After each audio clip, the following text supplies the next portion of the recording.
Hi guys, current affairs funda में आप सभी का स्वागत है। मैं हूं आपके साथ अभिषेक शर्मा और आज के इस वीडियो सेशन में हम दिसंबर सेकंड वीक के सभी करंट अफेयर्स को एक साथ कवर करने वाले हैं। जो एस्पिरेंट्स हमारे डेली करंट अफेयर्स नहीं देख पाते हैं वो इस वीडियो के थ्रू अपने दिसंबर सेकंड वीक के सभी करंट अफेयर्स को कवर कर सकते हैं। साथ ही सेशन को शुरू करने से पहले आप सभी को बताना चाहूँगा, यदि आप हमारे daily current affairs PDF, weekly PDF और मंथली पीडीएफ चाहते हैं तो इस वीडियो के फर्स्ट कॉमेंट में या फिर डिस्क्रिप्शन में दिए गए लिंक पर क्लिक करके पा सकते हैं।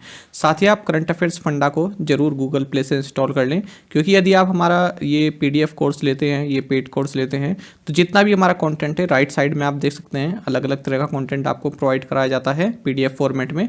तो उस पूरे जो कंटेंट है ये आपको हमारी करंट अफेयर्स फंडा ऐप पर ही अवेलेबल हो पाएगा। साथ ही आप फ्री करंट अफेयर्स क्वेश्चंस भी यहाँ पर अटैम्प्ट कर सकते हैं। तो इस ऐप को आप जरूर अटैम्प्ट कीजिएगा, काफ़ी यूज़फुल रहेगा आपके करंट अफेयर्स की तैयारी के लिए। तो चलिए फिर करते हैं शुरुआत इस वीडियो सेशन की। 2021 सऊदी अरेबियन ग्रां प्री किसने जीता है? ऑप्शंस आपके सामने हैं और सही आंसर होगा option A. So Lewis Hamilton won the 2021 Saudi Arabian grand pre. तो देखिए फॉर्मूला 1 रेसिंग की बात हो रही है यहाँ पर। तो लुइस हैमिल्टन जो कि ब्रिटिश रेसिंग ड्राइवर है, इन्होंने 2021 सऊदी अरेबियन ग्रां प्री जीता है। ये मर्सिडीज़ के लिए पार्टिसिपेट करते हैं। बाकी आपको जानना चाहिए इस साल 2021 में इन्होंने कौन कौन से टाइटल जीते। Qatar GP, Brazilian GP, Russian GP, British GP, Spanish GP, Portuguese GP and Bahrain GP. तो ये सभी आप याद रखेंगे। आगे बढ़ते हैं। भारत और किस बैंक ने उत्तराखंड में जल आपूर्ति और स्वच्छता में सुधार के लिए 125 मिलियन US$ के ऋण पर हस्ताक्षर किए हैं? World bank, new development bank, Asian development bank या फिर Asian infrastructure and investment bank? सही आंसर होगा option C. So India and Asian development bank signed a 125 million US$ loan to improve water supply and sanitation in Uttarakhand. ठीक है, तो उत्तराखंड में जो water supply है उसके लिए 125 मिलियन US$ का लोन साइन किया है गवर्नमेंट ऑफ इंडिया, उत्तराखंड और एशियन डेवलपमेंट बैंक ने।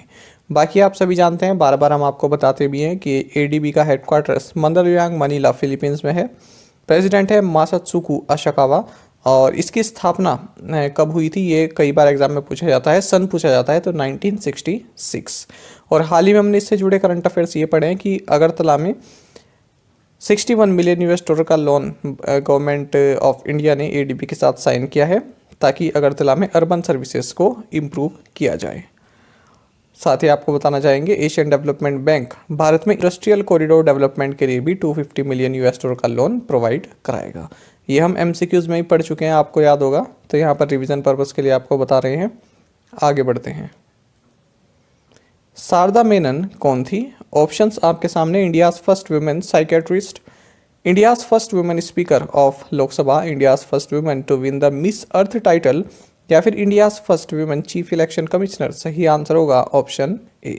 सो Sharda Menon was India's first women psychiatrist. तो देखिए इनका हाल ही में निधन हो गया है, इसलिए क्वेश्चन आपके लिए फ्रेम किया गया है। तो ये इंडिया की फर्स्ट वुमेन साइकेट्रिस्ट थी और साल 1992 में इनको पद्म भूषण से भी सम्मानित किया जा चुका है। आपको बता दें इन्होंने सिजोफ्रेनिया रिसर्च फाउंडेशन इसकी भी स्थापना की थी।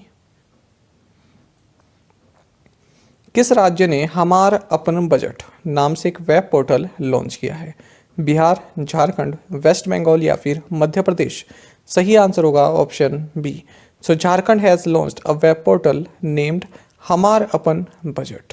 जानने किसके बारे में? तो देखिए 2022-23 का जो बजट पेश किया जाएगा झारखंड सरकार द्वारा, तो उसमें लोगों से उनके सजेशंस मांगे जा रहे हैं इस वेबसाइट और मोबाइल ऐप के थ्रू। तो जो झारखंड के चीफ मिनिस्टर हैं हेमंत सोरेन, इन्होंने हमार अपना बजट नाम से एक ऐप या फिर वेबसाइट लॉन्च की है। बाकी आप सभी जानते हैं कि कैपिटल रांची है और गवर्नर है रमेश बैस। झारखंड के बारे में आपको इंपॉर्टेंट पॉइंट्स ये जानने चाहिए कि बोकारो स्टील प्लांट है यहाँ पर, Tata iron and steel company TISCO जिसे बोलते हैं जमशेदपुर में है, जवाहरलाल नेहरू जूलॉजिकल गार्डन है, काफ़ी पूछा जाता है, दालमा वाइल्ड लाइफ सेंचुरी है यहाँ पर, भगवान बिरसा जूलॉजिकल गार्डन्स है, बेतला नेशनल पार्क कई बार एग्जाम में पूछा जाता है, हजारीबाग नेशनल पार्क है, ततलोई हॉट वाटर स्ट्रीम है और सारंदा फॉरेस्ट है। याद रखेंगे सारंदा फॉरेस्ट, एक बार UPPCS में पूछा गया था सारंदा फॉरेस्ट कहाँ पर है, तो याद रखिएगा आप इसको, झारखंड की बात हो रही है। भारत के पूर्व मुख्य चुनाव आयुक्त का नाम बताइए जो international institute for democracy and electoral assistance के सलाहकार बोर्ड में शामिल हुए हैं। सुनील अरोड़ा, नसीम जैदी, अचल कुमार ज्योति या फिर ओम प्रकाश रावत। सही आंसर है option A. So former chief election commissioner of India Sunil Arora has joined the board of advisers for international institute for democracy and electoral assistance. ठीक है, तो देखिए एक इंटर गवर्नमेंटल ऑर्गेनाइजेशन है जो कि स्टॉकहोम स्वीडन में है। तो इसी में ही जो है एज अ मेंबर या फिर बोर्ड ऑफ एडवाइज़र में इन्होंने ज्वाइन किया है। सुनील अरोड़ा ने भारत के पूर्व चीफ इलेक्शन कमिश्नर रह चुके हैं। आपको बता दें ये जो ऑर्गेनाइजेशन है ना IDEA, तो 34 मेंबर कंट्रीज इसमें शामिल है और इंडिया भी इसका एक फाउंडिंग मेंबर रहा है। तो जो ये बोर्ड ऑफ एडवाइज़र्स होते हैं इसमें 15 मेंबर होते हैं, तो उन्हीं में से एक है सुनील अरोड़ा। इनमें से किस बैडमिंटन खिलाड़ी को बैडमिंटन वर्ल्ड फेडरेशन द्वारा क्रमशः वर्ष 2021 का पुरुष और महिला खिलाड़ी नामित किया गया है? ऑप्शंस आपके सामने हैं और सही आंसर है option C. So Victor Axelsen and Tai Tzu Ying are named male and female player of the year 2021 respectively by the badminton world federation. तो देखिए जो बैडमिंटन वर्ल्ड फेडरेशन है इसने 2021 के जो best male and female player रहे हैं उनके नाम घोषित किए हैं। तो डेनमार्क के विक्टर एक्सेल्सन और ताइवान की ताई जू जिंग, इन दोनों को अपनी अपनी कैटेगरी में बेस्ट बताया गया है। आपको बता दें विक्टर ने ओलंपिक में जो टोक्यो ओलंपिक्स में गोल्ड मेडल जीता था और ताई जू जिंग ने टोक्यो गेम्स में सिल्वर मेडल जीता है। बाकी आप जानते हैं कि बैडमिंटन वर्ल्ड फेडरेशन का हेडक्वार्टर्स कुआलालंपुर मलेशिया में है। ये भी पूछा जाता है एग्जाम में, याद रखिएगा स्पोर्ट्स सेक्शन में। और देखिए बाकी के अवार्ड भी आप खुद से जरूर पढ़ें। Most improved player of the year किसे मिला है? Player of the year Eddie Chung most promising player. Male para badminton player of the year Qu Zimo को मिला है। Female para badminton player of the year para badminton player of the year. तो इन सभी को आप देख लीजिएगा। वैसे इंपॉर्टेंट आपके लिए यही सब है क्योंकि न्यूज़ में ये भी हैं, तो इसलिए मुझको आपको ये प्रोवाइड कराना जरूरी है, इसलिए मैंने यहाँ पर आपको प्रोवाइड कराया है। बाकी इंपॉर्टेंट यही है। आगे बढ़ते हैं। दूरदर्शन केंद्र के अर्थ स्टेशन का उद्घाटन किस शहर में हुआ है? कानपुर, लखनऊ, गोरखपुर या फिर मुरादाबाद। सही आंसर होगा option C. So earth station of Doordarshan Kendra inaugurated in Gorakhpur. तो देखिए जो union minister of information and broadcasting है अनुराग सिंह ठाकुर और उत्तर प्रदेश के चीफ मिनिस्टर योगी आदित्यनाथ, इन्होंने अर्थ स्टेशन ऑफ दूरदर्शन केंद्र गोरखपुर इसको इनोग्रेट किया है। साथ ही इन्होंने FM स्टेशंस भी इनोग्रेट किया है इटावा में, लखीमपुर खेड़ी में और बहराइच डिस्ट्रिक्ट में। देखिए जो इस तरह से क्वेश्चन होते हैं ना, मान लीजिए इसमें लिखा है union minister of information and broadcasting Anurag Singh Thakur, तो यहीं से आपको एक पॉइंट ये भी नोट कर लेना चाहिए कि इंफॉर्मेशन एंड ब्रॉडकास्टिंग मिनिस्टर कौन है। ठीक है, क्वेश्चन तो है ही है, पर इसी में आपको ये भी आपका रिवाइज होता रहता है, इसलिए मैं इसको जरूर मेंशन करता हूँ। बाकी आपको जानना चाहिए जो ऑल इंडिया रेडियो है इसके डायरेक्टर जनरल है N वेणुधर रेड्डी और दूरदर्शन के डायरेक्टर जनरल है मयंक कुमार अग्रवाल। असम वैभव पुरस्कार 2021 के प्राप्तकर्ता के रूप में किसे नामित किया गया है? रतन टाटा, शिवनाथर, अजीम प्रेमजी या फिर मुकेश अंबानी। सही आंसर है option A. So Ratan Tata has been named as the recipient of Assam Baibhav award 2021।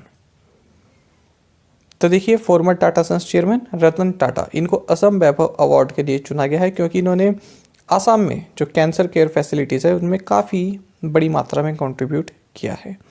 साथ ही असम सौरभ अवार्ड भी 5 पर्सनैलिटीज़ को दिया जाएगा। कौन कौन है? Kamlendu Deb Krori, doctor Lakshman S, professor Deepak Chand Jain, Lovlina Borgohain जो कि बॉक्सर हैं और नील पवन बरुआ।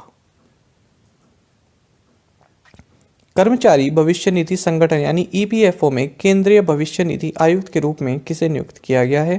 प्रिया जैन, संजय जैन, दीपक मल्होत्रा या फिर नीलम शम्मी राव। सही आंसर होगा option D. So Neelam Shammi Rao has been appointed as the central provident fund commissioner in the employees provident fund organisation EPFO। ठीक है, तो ये क्या है? मध्य प्रदेश कैडर की IAS ऑफिसर हैं नीलम और इनको सेंट्रल प्रोविडेंट फंड कमिश्नर बनाया गया है। तो ये भी आपके लिए काफ़ी इंपॉर्टेंट क्वेश्चन रहेगा। यूनिक्स ने किस भारतीय अंतर्राष्ट्रीय क्रिकेटर को अपना ब्रांड एम्बेसडर बनाया है? विराट कोहली, ऋषभ पंत, जसप्रीत बुमराह या फिर अजिंक्य रहाणे। सही आंसर है option C. So Unix has signed Jasprit Bumrah as their brand ambassador. ठीक है, तो यूनिक्स आप जानते हैं पॉपुलर इंडिया ब्रांड है जो कि कई तरह के मोबाइल एक्सेसरीज जो स्मार्टफोन्स के लिए यूज़ होती हैं, इसका एक प्लेटफॉर्म है। तो इसने जसप्रीत बुमराह को अपना ब्रांड एम्बेसडर नियुक्त किया है।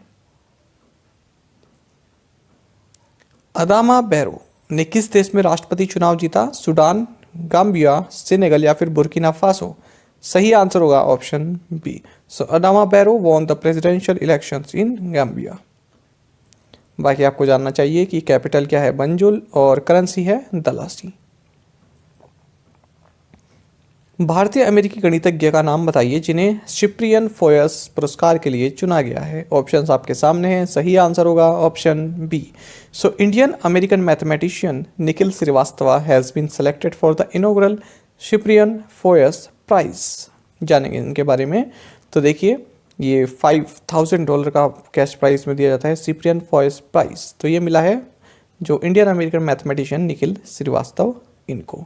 तो केवल इन्हीं को ही नहीं मिला है, इनके साथ दो और हैं, उनको भी जान लेते हैं कौन कौन है। एडम मार्कस और डेनियल स्पेलमैन। आपको बता दें जो ये श्रीवास्तव है, निखिल श्रीवास्तव जो है, ये यूनिवर्सिटी ऑफ कैलिफोर्निया बेर्कले यहाँ पर जो है टीचर हैं। किस बैंक ने इंडिया इंटरनेशनल एक्सचेंज और लग्जमबर्ग स्टॉक एक्सचेंज पर एक साथ अपने 650 मिलियन $US ग्रीन बॉन्ड को सूचीबद्ध किया है, यानी कि लिस्ट किया है? Bank of India, state bank of India, union bank of India, फिर पंजाब नेशनल बैंक। सही आंसर होगा option B. So state bank of India listed its 650 million $US green bonds simultaneously on the India International Exchange and Luxembourg Stock Exchange। ठीक है, तो ये भी आपका SBI के रिगार्डिंग काफ़ी इंपॉर्टेंट करंट अफेयर है। कितने बिलियन का ग्रीन बॉन्ड है? 650 मिलियन $US का ग्रीन बॉन्ड है ये। इंडिया इंटरनेशनल एक्सचेंज और लग्जमबर्ग स्टॉक एक्सचेंज में इसने अपना लिस्ट किया है। किनारा कैपिटल ने किस भारतीय क्रिकेटर को अपना आधिकारिक ब्रांड एम्बेसडर बनाया है? आर अश्विन, विराट कोहली, रोहित शर्मा या फिर रविंद्र जडेजा। सही आंसर है option D. So Kinara capital, an innovative fast-growing fintech serving India's MSME, announced that it has signed the Indian cricket team signing star Ravindra Jadeja as its official brand ambassador। किस bank ने पहला stand alone metal debit card launch किया? Yes bank, Axis bank, IndusInd bank या फिर IDFC first bank. सही answer होगा option D. So IDFC first bank announce the launch of first private infinite the country's first ever stand alone metal debit card in partnership with Visa. किसके साथ? Visa के साथ। तो ये भी आ सकता है किसके साथ पार्टनरशिप में? क्या मास्टर कार्ड के साथ? ठीक है, तो इस तरह से भी आ सकता है क्वेश्चन। तो वीज़ा के साथ पार्टनरशिप में इसने लॉन्च किया। क्या नाम है? First private infinite. तो क्या है? First ever stand alone metal debit card IDFC first bank द्वारा लॉन्च किया गया। बाकी आप जानते हैं IDFC फर्स्ट बैंक के CEO वी वैद्यनाथन हैं। हेडक्वार्टर्स मुंबई में है। टैगलाइन है बैंकिंग हटके। वाहन वित्त पोषण के लिए किस बैंक ने Toyota Kirloskar motor private limited के साथ समझौता ज्ञापन पर हस्ताक्षर किए हैं? RBL bank, HDFC bank, Karnataka bank या फिर सेंट्रल बैंक ऑफ इंडिया। सही आंसर है option C. So Karnataka bank has signed MOU with Toyota Kirloskar motor private limited for vehicle financing. तो व्हीकल फाइनेंसिंग के लिए Toyota Kirloskar motor private limited ने Karnataka bank के साथ MOU साइन किए हैं। बाकी आपको जानना चाहिए कर्नाटका बैंक का MD एंड CEO हैं महाबलेश्वरा MS। हेडक्वार्टर्स मंगलोर में है। टैगलाइन है your family bank across India. Karnataka Vikas Grameen bank ने बीमा उत्पाद बेचने के लिए किस सामान्य बीमा कंपनी के साथ समझौता ज्ञापन पर हस्ताक्षर किए? सही आंसर है option B. So Karnataka Vikas Grameen bank has signed MOU with liberty general insurance for selling insurance products. तो अपने 629 ब्रांचेस में जो है लिबर्टी जनरल इंश्योरेंस के जो प्रोडक्ट्स हैं, जो इनकी बीमा पॉलिसीज़ हैं, उनको बेचेगा कर्नाटक विकास ग्रामीण बैंक। आर्थिक सहयोग और विकास संगठन OECD के अनुसार फिस्कल ईयर 22 के लिए भारत का GDP पूर्वानुमान क्या है? सही आंसर है option D. So India GDP forecast for fiscal year 22 as per the OECD is 9.4%। तो देखिए पहले इन्होंने 9.7% बोला था, अब इसको घटाकर 9.4% कर दिया है फिजिकल ईयर 22 यानी कि 2021-22 के लिए। किसने? Organisation for economic cooperation and development, OECD ने। OECD के बारे में आपको जानना चाहिए, हेडक्वार्टर्स पेरिस फ्रांस में, इसकी स्थापना साल 1961 में हुई थी, 1961, 30 सितंबर। वॉर वेटरन्स, पूर्व सैनिकों और वॉर विडोज के बच्चों का समर्थन और शिक्षित करने के लिए कौन सा बैंक केंद्रीय सैनिक बोर्ड के साथ समझौता ज्ञापन पर हस्ताक्षर करेगा? ऑप्शंस आपके सामने हैं, bank of India, state bank of India, union bank of India, फिर पंजाब नेशनल बैंक। सही आंसर है option B. So state bank of India will sign MOU with Kendriya Sainik board to support and educate the children of war veterans, ex serviceman and war widows. तो देखिए यहाँ पर state bank of India केंद्रीय Sainik board के साथ एक MOU sign करेगा, जो भी वार वेटरन्स हैं, वार विडोज हैं और एक्स सर्विसमैन हैं, तो उनके बच्चों को सपोर्ट करने के लिए, उनको एजुकेट करने के लिए 1000 पर मंथ का ग्रांट प्रोवाइड करेगा SBI। और हाल ही में हमने पढ़ा था कि SBI ने इंडिया INX और लग्जमबर्ग स्टॉक एक्सचेंज में 650 मिलियन US का ग्रीन बॉन्ड लिस्ट किए हैं। तो ये वाला और ये वाला दोनों करंट अफेयर्स आपके लिए काफ़ी इंपॉर्टेंट है। आगे बढ़ेंगे। जनरल बिपिन रावत के संबंध में निम्नलिखित में से कौन सा कथन सही है? तो देखिए यहाँ पर 3 ऑप्शन दिए गए हैं आपको, 3 स्टेटमेंट हैं और फोर्थ है आपका ऑल आर करेक्ट। तो चलिए देख लेते हैं। He was the first chief of defence staff of India, बिल्कुल सही है। He was the 26th chief of army staff of the Indian army, ये भी बिल्कुल सही है। He served as 57th and last chairman of the chiefs of staff committee, ये भी सही है। तो इस तरह से हमारा आंसर होगा option D, all are correct. तो देखिए जनरल बिपिन रावत ये 4 स्टार जनरल है इंडियन आर्मी के और ये first chief of defence staff रहे इंडिया के। आपको बता दें 30 दिसंबर 2019, 3 दिसंबर 2019 को ये first CDS chief of defence staff appoint किए गए थे और 1 जनवरी 2020 को इन्होंने अपना कार्यभार संभाला था। साथ ही आपको जानना चाहिए ये चीफ्स ऑफ स्टाफ कमेटी के 57th चेयरमैन रह चुके हैं और 26 चीफ ऑफ आर्मी स्टाफ रहे हैं इंडियन आर्मी के। तो आपको जानना चाहिए 8 दिसंबर 2021 को इनका जो MI-17 हेलीकॉप्टर है क्रैश हो गया तमिलनाडु में। ये defence services staff college Wellington, तो यहाँ पर जा रहे थे जो फैकल्टी है और स्टूडेंट ऑफिसर्स हैं उनको संबोधित करने के लिए।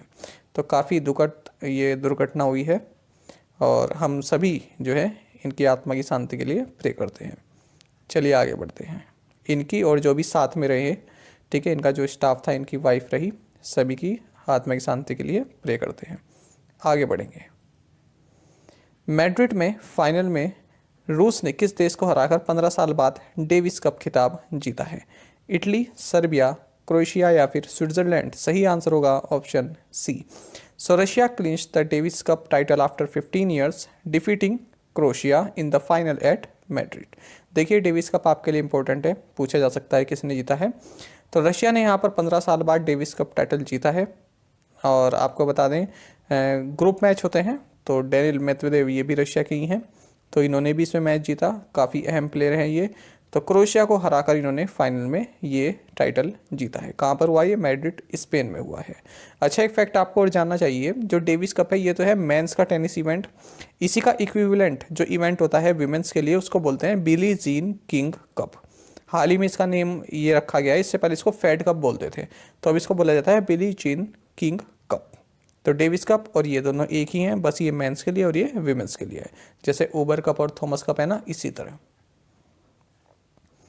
किस बैंक ने NPCI के सहयोग से अपने डेबिट कार्ड ग्राहकों के लिए RuPay on the go contactless wearable key chain launch किया है? Yes bank, Axis bank, HDFC bank या फिर सिटी यूनियन बैंक? सही आंसर होगा option D. So City Union bank in collaboration with NPCI has launched RuPay on the go contactless wearable key chain for its debit card customers. ठीक है, तो city Union bank के बारे में आपको बता दिया मैंने। इसने NPCI और इसका जो मैन्युफैक्चरिंग पार्टनर है शेयर्स इनके साथ मिलकर RuPay on the go contactless wearable key chain launch किया अपने डेबिट कार्ड कस्टमर्स के लिए। सिटी यूनियन बैंक के बारे में आपको जानना चाहिए, MD एंड CEO N कामाकोडी हैं। हेडक्वार्टर्स कुंभकोणम तमिलनाडु में है और इसकी टैगलाइन है trust and excellence since 1904। Federation of Indian chambers of commerce and industry यानी कि फिक्की के अध्यक्ष के रूप में किसे नियुक्त किया गया है? ऑप्शंस आपके सामने, संकल्प राव, संजीव मेहता, उदय शंकर या फिर अरविंद सक्सेना। सही आंसर होगा option B. So Sanjiv Mehta has been appointed as the president of federation of Indian chambers of commerce and industry. तो देखिए फिक्की की फुल फॉर्म भी आपको पता होनी चाहिए, पूछ लेते हैं, federation of Indian chambers of commerce and industry. तो इसके जो अब प्रेसिडेंट बनाए गए हैं ये संजीव मेहता बनाए गए हैं। संजीव मेहता जो है हिंदुस्तान यूनिलीवर लिमिटेड यानी कि HUL इसके CMD हैं, चेयरमैन एंड मैनेजिंग डायरेक्टर हैं। और अब ये उदय शंकर को इस पोस्ट पर सक्सीड करेंगे। इससे पहले उदय शंकर थे फिक्की के प्रेसिडेंट। बाकी आप जानते हैं फिक्की की स्थापना 1927 में हुई थी, हेडक्वार्टर्स न्यू दिल्ली में। कई बार इसका स्थापना वर्ष पूछा गया है, याद रखिएगा। दुनिया के सबसे उम्रदराज टेस्ट क्रिकेटर का नाम बताइए जिनका हाल ही में निधन हो गया है। तो ऑप्शंस आपके सामने हैं और यहाँ पर सही आंसर रहने वाला है option A. So world's oldest test cricketer Eileen Ash passed away recently. तो देखिए 110 साल की उम्र में एलिन एश इनका निधन हो गया है। ये ओल्डेस्ट लिविंग टेस्ट क्रिकेटर रही और इंग्लैंड की ओर से खेलती थी। उन्होंने अपना टेस्ट डेब्यू ऑस्ट्रेलिया के खिलाफ 1937 में किया था, 1937 में किया था और 7 टेस्ट जिन्होंने खेले हैं, 10 विकेट लिए हैं और रिटायरमेंट लिया इन्होंने 1949 में, 1949 में। एन शी योंग जिन्होंने badminton world federation world tour finals में PV सिंधु को हराया, किस देश से हैं? ऑप्शंस आपके सामने, चाइना, मलेशिया, इंडोनेशिया या फिर साउथ कोरिया। सही आंसर होगा option D. N she Yong who defeated PV Sindhu in the badminton world federation world tour finals is from south Korea. तो देखिए जानेंगे। तो देखिए PV सिंधु ने यहाँ पर अपना जो है फाइनल मैच हार गई है और सेकंड प्लेस पर रही है BWF वर्ल्ड टूर फाइनल्स में। किसने इन्हें हराया है? साउथ कोरिया की हैं, काफ़ी दमदार प्लेयर है एन शी योंग। इन्होंने कहाँ पर हुआ है मैच? बाली, इंडोनेशिया में। भारत और किस बैंक ने तमिलनाडु में शहरी गरीबों के लिए किफ़ायती आवास प्रदान करने के लिए 125 मिलियन इन्वेस्टर के ऋण पर हस्ताक्षर किए हैं? ऑप्शंस आपके सामने, world bank, new development bank, Asian development bank या फिर Asian infrastructure and investment bank. सही आंसर होगा option C. So India and Asian development bank signed a 125 million US dollar loan to provide affordable housing for urban poor in Tamil Nadu. ठीक है, तो तमिलनाडु में जो urban poor हैं उनको हाउसिंग प्रोवाइड कराने के लिए माफ़ कीजिएगा फ्रेंड, ये 150 मिलियन US डॉलर का लोन है। हाँ 150 है ये 125 गलती से लिखा है, 150 है ये। ठीक है, 150 मिलियन US डॉलर का लोन यहाँ पर साइन किया है। बाकी ये आपके साथ कई बार डिस्कस हो चुका है। एशियन डेवलपमेंट बैंक का हेडक्वार्टर्स मंडलयांग फिलीपींस में है। प्रेसिडेंट मासात्सुको असाकावा है और फॉर्मेशन है इसकी 19 दिसंबर 1966। हाल ही में हमने पढ़ा था कि उत्तराखंड के लिए इंडिया और एशियन डेवलपमेंट बैंक ने 125 मिलियन US डॉलर का लोन जो है साइन किया है यहाँ पर वाटर सप्लाई और सैनिटेशन के लिए। तो ये है 125 US डॉलर का और ये है 150 मिलियन US डॉलर का। देखिए ज़्यादातर लोन जो भारत आप साइन कर रहा है, आपने देखा भी होगा क्वेश्चन से कि एशियन डेवलपमेंट बैंक के साथ ही हैं। ठीक है, तो एग्जाम में यदि आपको रिस्क लेना हो, थोड़ा बहुत चांस लेना हो, तो आप एशियन डेवलपमेंट बैंक के साथ जाइएगा। केवल 2 ही बैंक के साथ ज़्यादा होता है, एक तो वर्ल्ड बैंक और एक एशियन डेवलपमेंट बैंक। और ज़्यादातर आपको अमाउंट भी याद रखनी है, कितने अमाउंट का है। क्या पता क्वेश्चन इस तरह से ही पूछ ले, ज़्यादातर चांसेस हो सकते हैं कि इस तरह से पूछ ले कितने अमाउंट का, या फिर ये पूछ ले किस राज्य के लिए पूछा गया है। तो तीनों एक्सपेक्ट से आपको ये क्वेश्चन इस तरह के सीखने हैं। ठीक है, अमाउंट के हिसाब से भी किस स्टेट के लिए लॉन्च किया है और किस बैंक ने लॉन्च किया है, तीनों चीज़ें आप याद रखेंगे। दक्षिण एशियाई क्षेत्रीय सहयोग संघ सार्क चार्टर दिवस हर साल किस दिन मनाया जाता है? 6 दिसंबर, 7 दिसंबर, 8 दिसंबर या फिर 9 दिसंबर। सही आंसर है option C. The South Asian association for regional cooperation charter day is observed every year on December 8। तो देखिए सार्क चार्टर डे मनाया जाता है 8 दिसंबर को। आपको बता दें 8 दिसंबर 1985 को सार्क चार्टर जो है साइन हुआ था ढाका बांग्लादेश में, यानी कि सार्क की स्थापना हुई थी 8 दिसंबर 1985 को। बाकी आपको जानना चाहिए सार्क के मेंबर कौन कौन है? Afghanistan, Bangladesh, Bhutan, India, Maldives, Nepal, Pakistan and Sri Lanka. तो ये आपके लिए इम्पोर्टेंट है। सार्क मेंबर कंट्रीज़ हो गई, ब्रिक्स मेंबर कंट्रीज़ हो गई, बिम्स्टेक हो गई, आसियान मेंबर कंट्रीज़ हो गई, इन सभी के मेंबर आपको याद होने चाहिए। पूछ लेते हैं कि 4 ऑप्शन देके कि निम्नलिखित में से कौन इस ऑर्गेनाइजेशन का मेंबर नहीं है। ठीक है, तो आप ये याद रखेंगे। बाकी आपको जानना चाहिए जो सार्क है इसका सेक्रेटेरिएट काठमांडू नेपाल में है और एक क्वेश्चन और पूछा जाता है कि south Asian free trade area ये कब लॉन्च हुआ था, तो ये साल 2006 में लॉन्च हुआ था। देखिए अब क्योंकि सार्क समिट तो होती नहीं है ना, बहुत कम होती हैं, हुई नहीं है कई सालों से, तो इसलिए क्वेश्चन भी यहाँ से अब थोड़ा मुश्किल ही रहता है। लेकिन ये आप याद रखिएगा, south Asian free trade area 2006 में लॉन्च हुआ था, कई बार एग्जाम में देखने के लिए मिला है। एंजेला मर्केल का 16 साल का शासन समाप्त होने के बाद जर्मनी के अगले चांसलर के रूप में किसे चुना गया है? 4 ऑप्शंस आपके सामने हैं, सही आंसर होगा option A. So Olaf Scholz has been elected as the next chancellor of Germany as Angela Merkel 16-year reign comes to an and.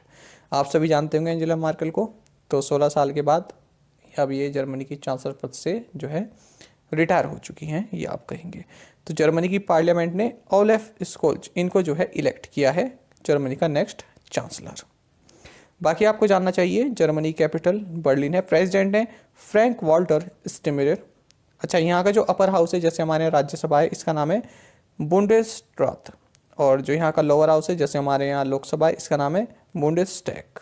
ठीक है, तो दोनों में थे, लास्ट का अंतर है थोड़ा, बस इस चीज़ को आप याद रखेंगे, दोनों इंपॉर्टेंट है। खास करके ये जो यहाँ का लोअर हाउस है बुंडेसटैग, ये पूछा जाता है कई बार।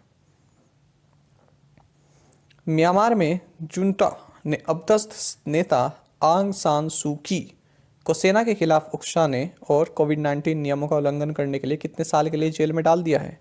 ऑप्शंस आपके सामने हैं, सही आंसर होगा ऑप्शन डी।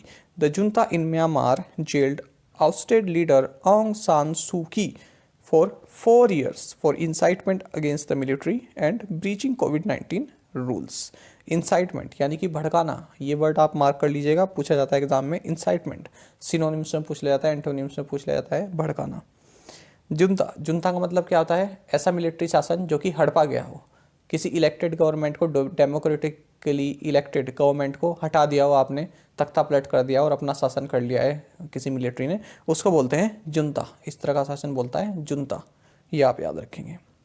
ठीक है, तो जो यहाँ की मिलिट्री है यानी कि जुंता है, तो इसने जो है म्यांमार की लीडर है आंग सान सू की, इनको 4 साल की जो है जेल सुनाई है कि इन्होंने कोविड-19 रूल्स को तोड़ा है और मिलिट्री के खिलाफ लोगों को भड़काया है। तो आपको जानना चाहिए 1 फरवरी को जो है यहाँ पर आर्मी ने क्या किया था? कू किया था। कू, इसको बोलते हैं कू, कूप नहीं, कू। कू मतलब तख्ता पलट, तख्ता पलट यहाँ पर कर दिया था और यहाँ पर डेमोक्रेटिकली इलेक्टेड गवर्नमेंट थी उसको हटा दिया था और अपना जो है शासन स्थापित कर दिया था। तब से इनको जेल में डाला हुआ है। आपको बता दें साल 1991 में इन्होंने नोबेल पीस प्राइज भी इनको मिला था, आंग सान सू की। जावा द्वीप पर ज्वालामुखी का नाम बताइए जिसमें हाल ही में विस्फोट हुआ है। सही आंसर होगा option B. So mount Semeru on the island of Java recently erupted. तो देखिए बहुत बुरी तरह से इरप्ट किया है, विस्फोट हुआ है और 14 लोग अभी तक बताए जा रहे हैं कि इसमें मर गए हैं। तो कहाँ पर है? इंडोनेशिया में, सेमेरू वोल्केनो। देखिए इंडोनेशिया में ही है ज़्यादातर जो वोल्केनो पूछे जाते हैं ना, जो ये इरप्ट होते हैं हमारे आसपास, तो यही होते हैं सब। तो एग्ज़ाम में कभी पूछा जाए तो इंडोनेशिया पे क्लिक आप कर सकते हैं। ये मैं तब का बता रहा हूँ जब चांस लेना चाहें आप, रिस्क लेना चाहें थोड़ा। अंतर्राष्ट्रीय भ्रष्टाचार विरोधी दिवस किस दिन मनाया जाता है? ऑप्शंस आपके सामने है, सही आंसर होगा ऑप्शन डी है ये। International anti corruption day is observed on December 9। तो 9 दिसंबर को मनाया जाता है इंटरनेशनल एंटी करप्शन डे और इस बार 2021 में इसका थीम रहा है योर राइट योर रोल, से नो टू करप्शन। उस भारतीय मूल के चिकित्सक का नाम बताइए जिसे नासा ने 9 अन्य लोगों के साथ भविष्य के मिशन के लिए अंतरिक्ष यात्री के रूप में चुना है। ऑप्शन है आपके सामने, अनिल मेनन, रितु खरीदाल, सुनेत्रा गुप्ता या फिर जयश्राज जोशी। सही आंसर होगा option A. So Indian origin physician Anil Menon has been selected by NASA along with 9 others to be astronauts for future missions। तो नासा ने अनिल मेनन को चुना है आगे अपने जो फ्यूचर मिशंस हैं उनके लिए। तो 10 लोगों को चुना है, 10 लोगों में अनिल मेनन भी हैं। आपको बता दें अनिल मेनन जो हैं स्पेस एक्स फर्स्ट फ्लाइट में सर्जन रहे हैं, ठीक है, और जो नासा का जो स्पेस एक्स डेमो 2 मिशन रहा, इसमें भी इन्होंने लॉन्च में इन्होंने काफ़ी हेल्प की थी। साथ ही आपको जानना चाहिए हाल ही में सिरिसा बांदला ये क्या बनी है? थर्ड इंडियन ओरिजिन वुमन बनी है जो कि स्पेस में फ्लाई किया है कल्पना चावला और सुनीता विलियम्स के बाद। तो ये नाम भी आप याद रखें, सिरिसा बांदला। और ये हैं अनिल मेनन। किस मंत्रालय ने श्रेष्ठ योजना शुरू की? Ministry of finance, ministry of railways, ministry of education या फिर ministry of social justice and empowerment? सही आंसर होगा option D. So ministry of social justice and empowerment launched श्रेष्ठ स्कीम। तो देखिए, जो social justice and empowerment minister हैं doctor Virendra Kumar, इन्होंने श्रेष्ठ स्कीम लॉन्च की है जो शेड्यूल्ड कास्ट स्टूडेंट्स हैं इनके डेवलपमेंट के लिए। श्रेष्ठ का मतलब क्या है? Scheme for residential education for students in high schools in targeted areas. तो 9th और 10th क्लास के जो SC स्टूडेंट्स हैं उनको काफ़ी यहाँ पर सहायता मिलने वाली है। उनका जो ड्रॉप आउट रेट है उसको कम करने का यहाँ पर टारगेट रहने वाला है। एक तो आप याद रखेंगे, डॉक्टर वीरेंद्र कुमार कौन है? Social justice and empowerment minister. केंद्रीय मंत्रिमंडल ने प्रधानमंत्री आवास योजना ग्रामीण को कब तक जारी रखने की मंजूरी दी है? सही आंसर होगा option C. Union cabinet has approved continuation of Pradhan Mantri Awas योजना ग्रामीण टिल मार्च 2024। तो मार्च 2024 तक प्रधानमंत्री आवास योजना ग्रामीण को जो है कंटिन्यू रखा जाएगा। आपको बता दें इसका जो टारगेट है ये 2.95 करोड़ पक्का हाउसेस बनाना है। हाल ही में समाप्त हुई भारत न्यूजीलैंड टेस्ट सीरीज में प्लेयर ऑफ द सीरीज किसे चुना गया है? आर अश्विन, एजाज पटेल, अक्षर पटेल या फिर टिम साउदी? सही आंसर होगा option A. So R Ashwin was adjudged player of the series in the recently concluded India New Zealand test series. तो देखिए, होम सॉइल पर 300 टेस्ट विकेट लेने वाले सेकंड क्विकेस्ट बने हैं आर अश्विन। और आपको बता दें इनको जो है प्लेयर ऑफ द सीरीज चुना गया है। तो 10वीं बार इन्हें प्लेयर ऑफ द सीरीज चुना गया है किसी टेस्ट श्रृंखला में। किस सोशल मीडिया कंपनी ने क्विल का अधिग्रहण किया? सही आंसर होगा option A. So social media company Twitter has acquired quill. केंद्र शिक्षा और कौशल विकास मंत्री धर्मेंद्र प्रधान द्वारा छात्रों के लिए कौन सा ऐप लॉन्च किया गया है? ऑप्शंस आपके सामने हैं, सही आंसर होगा option A. So Bharat Bhasha app has been launched by union education and skill development minister Dharmendra Pradhan for students. तो देखिए, जो स्टूडेंट्स हैं में 22 लैंग्वेजेस में जो सेंटेंसेस हैं उनको कैसे यूज़ करना है ये सीख सकें, इसलिए धर्मेंद्र प्रधान ने भाषा संगम मोबाइल ऐप को लॉन्च किया है। और ये ऐप किसके द्वारा डेवलप की गई है? ये मल्टीभाषी इसके द्वारा लॉन्च की गई है। ये भी गवर्नमेंट ने इस ऐप को सिलेक्ट किया था, तो इसके द्वारा बनाई गई है भाषा संगम। G20 अंतर्राष्ट्रीय संगोष्ठी की मेजबानी किस देश द्वारा की गई? इटली, इंडिया, फ्रांस या फिर इंडोनेशिया? सही आंसर है option D. So G20 international seminar was hosted by Indonesia. तो देखिए, जो ये G20 इंटरनेशनल सेमिनार हुई है ये बाली इंडोनेशिया में हुई है। आपको बताइए इंडोनेशिया की कैपिटल जकार्ता है, ठीक है, बाली नहीं है।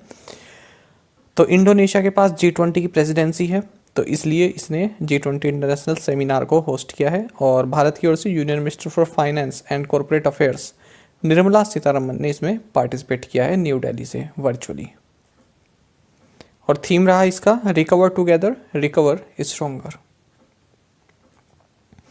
पिछले 3 वित्तीय वर्षों में इस अक्टूबर तक मानवाधिकार उल्लंघनों के मामले में कौन सा भारतीय राज्य शीर्ष पर है? ऑप्शंस आपके सामने हैं और सही आंसर होगा ऑप्शन डी।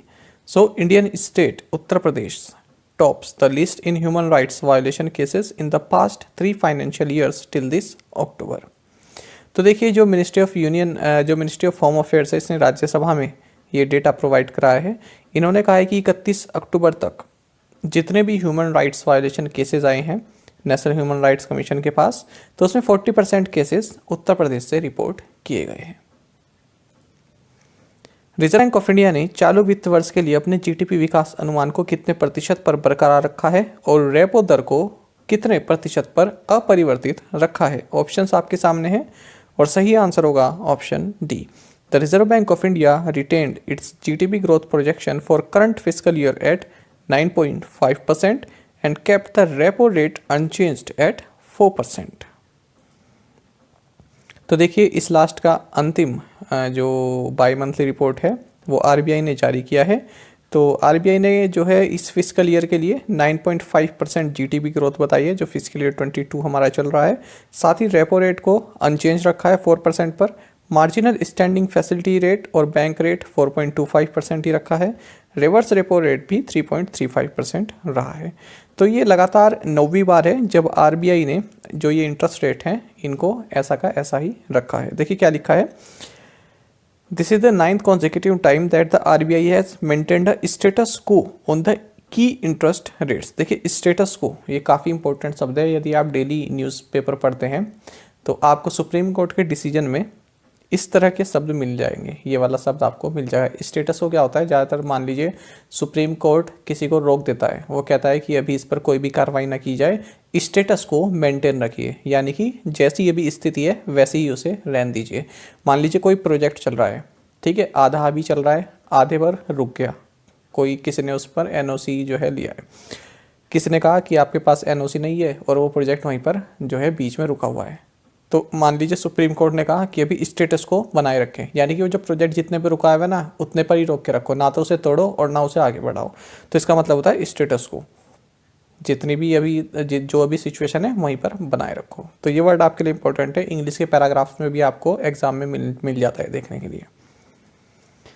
साथ ही देखिए आरबीआई ने जो थर्ड क्वार्टर है इसके लिए 5.1% इन्फ्लेशन बताया है और क्वार्टर 4 के लिए 5.7% और फिजिकल ईयर 23 यानी कि 2022-23 का जो फर्स्ट क्वार्टर है उसके लिए 5% इन्फ्लेशन प्रोजेक्शन अपना किया है।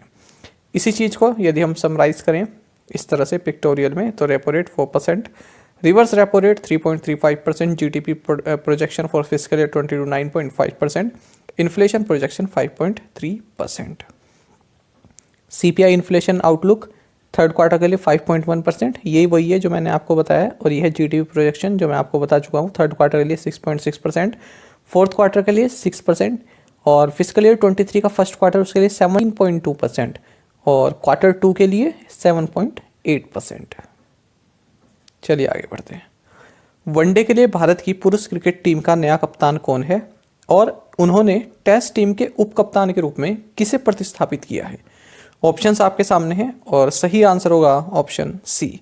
सो Rohit Sharma is Indian men's cricket team's new captain for one day international and he replaced Ajinkya Rahane to be the vice captain of the test team. तो जानेंगे इस क्वेश्चन के बारे में। आई होप आपको ये क्वेश्चन अच्छा लगा होगा। देखिए रोहित शर्मा को जो है टीम इंडिया का नया वनडे इंटरनेशनल कैप्टन बनाया गया है, तो विराट कोहली को इन्होंने रिप्लेस किया है। साथ ही इन्हें टेस्ट टीम का जो है वाइस कैप्टन भी बनाया गया है। टेस्ट टीम के कैप्टन विराट कोहली हैं और वाइस कैप्टन अजिंक्य रहाणे थे, तो अभी इन्हें वाइस कैप्टन बनाया गया है अजिंक्य रहाणे के बदले। और इससे पहले T20 टीम का कैप्टन इनको ऑलरेडी बनाया जा चुका है। ठीक है, तो तीनों फॉर्मेट में रोहित शर्मा अब जुड़ गए हैं। एक में वाइस कैप्टन है टेस्ट में, और जो वनडे इंटरनेशनल और T20 इसमें कैप्टन रहेंगे। फोर्ब्स की दुनिया की 100 सबसे शक्तिशाली महिलाओं में केंद्रीय वित्त मंत्री निर्मला सीतारमण की रैंक क्या है? ऑप्शंस आपके सामने हैं और सही आंसर होगा option C. So 37th is the rank of union finance minister Nirmala Sitharaman in the Forbes 100 most powerful women in the world. जानेंगे इस रिपोर्ट के बारे में। तो देखिए यहाँ पर फोर्ब्स ने जो है 100 most powerful women in the world की लिस्ट जारी की है और इसमें लगातार तीसरी बार जो हमारी फाइनेंस मिनिस्टर हैं निर्मला सीतारमण, इन्होंने इसमें जगह बनाई है। तो 37th पोजीशन पर रही हैं, 37th मोस्ट पावरफुल वुमेन है ये वर्ल्ड में, और इससे पहले ये 41 पोजीशन पर थी। आपको बता दें इनके अलावा भारत की ओर से कौन कौन महिलाएं हैं। SCL कॉरपोरेशन की CEO रोशनी नादर मल्होत्रा, ये 52वें पोजीशन पर है। बायोकॉन एग्जीक्यूटिव चेयरपर्सन किरण मजूमदार शॉ, ये 72 पर हैं। नायका की फाउंडर फाल्गुनी नायर, ये 88th पोजीशन पर हैं। अगर हम टॉप 3 की बात करें तो देखिए फिलैंथ्रोपिस्ट है मैकेंजी स्कॉट, ये पहले नंबर पर है। फिलैंथ्रोपिस्ट मतलब जो भलाई का कार्य करते हैं उनको बोलते हैं। दूसरे नंबर पर है US vice president Kamala Harris, और तीसरी पोजीशन पर हैं यूरोपियन सेंट्रल बैंक के president Christine Lagarde. BrahMos supersonic cruise missile के वायु संस्करण का किस लड़ाकू विमान से सफलतापूर्वक परीक्षण किया गया है? ऑप्शंस आपके सामने हैं और सही आंसर होगा option D. Air version of BrahMos supersonic cruise missile was successfully test fired from Sukhoi 30 MK1। तो देखिए ब्रह्मोस का नाम आप सभी ने सुना होगा, तो इसका एयर वर्जन को टेस्ट किया गया है किस फाइटर एयरक्राफ्ट से? सुखोई 30 MK-1 से। तो ये इसी तरह से आपसे क्वेश्चन पूछा जा सकता है। और कहाँ पर किया गया? Integrated test range Chandipur Orissa में। बाकी आप जानते हैं ब्रह्मोस क्या है? ये इंडिया DRDO और रशिया NPOM इन दोनों का एक ज्वाइंट वेंचर है। क्या है ये? Supersonic cruise missile. केंद्रीय मंत्रिमंडल ने केन बेतवा नदियों को जोड़ने की परियोजना के वित्त पोषण और कार्यान्वयन को मंजूरी दे दी। केन और बेतवा ये दोनों किस नदी की सहायक नदियां हैं? काफ़ी अच्छा क्वेश्चन है। ऑप्शंस आपके सामने हैं, सही आंसर होगा option B. The union cabinet has approved the funding and implementation of Ken Betwa interlinking of rivers project. Ken and Betwa both are tributaries of Yamuna river. जानेंगे इसके बारे में, इंपॉर्टेंट क्वेश्चन है। देखिए, यूनियन को एक कैबिनेट की मीटिंग हुई जिसको प्रधानमंत्री नरेंद्र मोदी द्वारा चेयर किया गया। तो इसमें केन बेतवा इंटरलिंकिंग रिवर प्रोजेक्ट जो है इसको मंजूरी दे दी गई है। टोटल कॉस्ट कितनी है? 44,605 करोड़ रुपए इसमें टोटल कॉस्ट आने वाली है। 8 साल का टाइम लेगा ये प्रोजेक्ट पूरा होने में। और इसमें जो है 103 मेगावाट का हाइड्रो पावर भी जनरेट होगा, 27 मेगावाट की सोलर पावर भी जनरेट होगी। साथ ही आपको जानना चाहिए केन रिवर और बेतवा रिवर ये दोनों ही यमुना की ट्रिब्यूटरीज हैं। तो इसमें क्या है? पानी ट्रांसफ़र होगा। ठीक है, केन रिवर से बेतवा रिवर में क्या होगा? पानी ट्रांसफ़र करेंगे जब उसको इंटरलिंक कर रहे हैं। और इसके लिए 221 किलोमीटर लंबी एक केन बेतवा लिंक कैनाल बनेगी जिसमें कि 2 किलोमीटर लंबी टनल भी होगी। तो 2 फेज़ में होंगे। पहले फेज़ में कि डैम बनेगा, दोनों डैम कॉम्प्लेक्स बनेगा। और फेज़ 2 में क्या बनेगा? लोअर और डैम बनेगा, बीना कॉम्प्लेक्स प्रोजेक्ट और कोथा बैरेज, ये सभी बनेंगे। साथ ही आपको बनाना चाहिए कि इसका फ़ायदा क्या रहेगा। जो बुंदेलखंड का जो रीजन है, जो उत्तर प्रदेश और मध्य प्रदेश के 13 डिस्ट्रिक्ट हैं, ये बुंदेलखंड रीजन में आते हैं। पानी की काफ़ी समस्या रहती है। तो सबसे बड़ी जो फ़ायदा होगा इस प्रोजेक्ट का वो ये रहेगी, पानी की समस्या इस बुंदेलखंड रीजन में जो है बिल्कुल ख़त्म होने के चांसेस हैं। अच्छा, आपको ये भी जानना चाहिए पन्ना टाइगर रिजर्व की भी कुछ भूमि इसमें लगेगी। ठीक है, तो 5803 हेक्टेयर एरिया पन्ना टाइगर रिजर्व का भी इसमें यूज़ होगा। Love institute Asia power index 2021 में भारत की क्या रैंक है? सही आंसर होगा option C. So India's rank in the Lowy institute Asia power index 2021 is 4th। तो देखिए, लव इंस्टीट्यूट एशिया इंडेक्स 2021 ये जारी कर दिया गया है। तो इसमें बताया गया है कि भारत जो है 4th मोस्ट पावरफुल कंट्री है एशिया में। तो ऐसा इन्होंने बताया है। 26 कंट्रीज़ को यहाँ पर जो है ओवरऑल लिया गया है। तो 26 में से 4th पोजीशन पर भारत है। हालांकि भारत का जो ओवरऑल स्कोर है ये थोड़ा नीचे गया है, 100 में से 37.7 रहा है। आपको जानना चाहिए, अगर हम इकोनॉमिक रिलेशनशिप की बात करें तो यहाँ पर भारत 8th पोजीशन पर है। टॉप 5 कंट्रीज अगर हम देखें तो पहले नंबर पर यूनाइटेड स्टेट्स ऑफ अमेरिका है, दूसरे पर चाइना है, तीसरे पर जापान है, चौथे पर अपना प्यारा भारत है और 5वें पर है रशिया। नरसंहार की रोकथाम और पीड़ितों के स्मरणोत्सव किस दिन मनाया जाता है? सही आंसर होगा option D, international day of commemoration and dignity of the victims of the crime of genocide end of the prevention of this crime is observed on December 9। तो देखिए, दिन 9 दिसंबर को मनाया जाता है। जेनोसाइड आप जानते ही हैं क्या होता है। जब किसी रिलीजियस ग्रुप को, ठीक है, टारगेट किया जाता है कि उसको जो है पूरा वंश ही उसका ख़त्म कर दिया जाए। ठीक है, एक नरसंहार टाइप का होता है, पूरी की पूरी कौम ही जो है ख़त्म कर दी जाए, हत्या कर दी जाए, उसको बोलते हैं जीनोसाइड। निम्नलिखित में से किसने इलेक्ट्रिक वाहन उत्पादों और सेवाओं में सहयोग के लिए महिंद्रा ग्रुप के साथ समझौता ज्ञापन पर हस्ताक्षर किए? सही आंसर होगा option A. So GOBP signed an MOU with Mahindra Group for collaboration in areas such as electric vehicle products and services and in low carbon and conventional fuels। इस तरह क्वेश्चन बैंक में पूछे जाते हैं। Fitch rating के अनुसार वित्त वर्ष 2022-23 के लिए भारत का सकल घरेलू उत्पाद पूर्वानुमान क्या है? सही आंसर होगा option C. So India's GDP forecast for fiscal year 22-23 as per Fitch ratings is 8.4%। तो 2022-23 के लिए जो फिच रेटिंग ने कहा है ये 8.4% इन्होंने बोला है। 30 बेसिस पॉइंट से इन्होंने जो फोरकास्ट है उसको कट किया है। आपको बता दें 100 बेसिस पॉइंट का मतलब होता है 1%। इससे पहले इन्होंने 8.7% बोला था, लेकिन अब कर दिया है 8.4%, यानी कि 30 बेसिस पॉइंट कट किया है। डिजिटल गोल्ड पर भारत का पहला ऋण लॉन्च करने के लिए किस लघु वित्त बैंक ने फिनटेक फर्म इंडिया गोल्ड के साथ भागीदारी की? ऑप्शंस आपके सामने हैं, सही आंसर होगा option D. So Shivalik small finance bank partnered with fintech firm India gold to launch India's first loan against digital gold. देखिए शिवालिक स्मॉल फाइनेंस बैंक ने एक पार्टनरशिप एग्रीमेंट साइन किया है एक फिनटेक फर्म है इंडिया गोल्ड इसके साथ। तो इसमें क्या मिलेगा, आपका जो डिजिटल गोल्ड है उसके बदले आप लोन ले सकते हैं। तो जो आपका डिजिटल गोल्ड है उसको गिरवी रख के आप लोन ले सकते हैं 60,000 रुपये तक का। तो इस तरह का एक एग्रीमेंट यहाँ पर साइन किया गया है। बाकी आप जानते हैं शिवालिक स्मॉल फाइनेंस बैंक का हेडक्वार्टर्स नोएडा उत्तर प्रदेश में है। MD एंड CEO है सुवीर कुमार गुप्ता। निम्नलिखित में से किसे विश्व की शीर्ष 300 सहकारी समितियों में नंबर 1 सहकारी स्थान दिया गया है? सही आंसर होगा option B. So IFFCO has been rank number 1 cooperative among the top 300 cooperatives in the world. तो देखिए जो टॉप वर्ल्ड की जो 300 कोऑपरेटिव्स हैं, सहकारी समितियां हैं, उनमें सबसे पहली पोजीशन पर रहा है अपना इफ्को। इफ्को की फुल फॉर्म है Indian farmers fertiliser cooperative limited. तो किसके द्वारा जारी किया गया है? 10th annual world cooperative monitor report किसके द्वारा पब्लिश की गई? इंटरनेशनल कोऑपरेटिव अलायंस के द्वारा। इंपॉर्टेंट क्वेश्चन रहेगा ये भी। बाकी आप जानते हैं इफ्को की स्थापना 1967 में हुई थी। MD है doctor US Awasthi. Headquarters new Delhi में है। KPK कुट्टी का हाल ही में निधन हो गया, वे किस पेशे से जुड़े हुए थे? ऑप्शंस आपके सामने हैं, सही आंसर होगा ऑप्शन सी।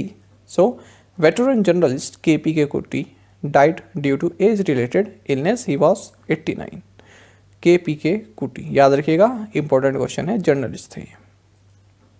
निम्नलिखित में से किसने fintech hackathon sprint 04 market tech launch किया है? सही आंसर रहेगा option C. So IFSCA launched a fintech hackathon sprint 04 market tech. देखिए IFSCA की फुल फॉर्म आपको जाननी चाहिए, international financial services centres authority. तो इसने एक फिनटेक हैकाथॉन लॉन्च किया है स्प्रिंट 04 मार्केट टेक। ठीक है, तो इसमें इतना ही जानना है हमको।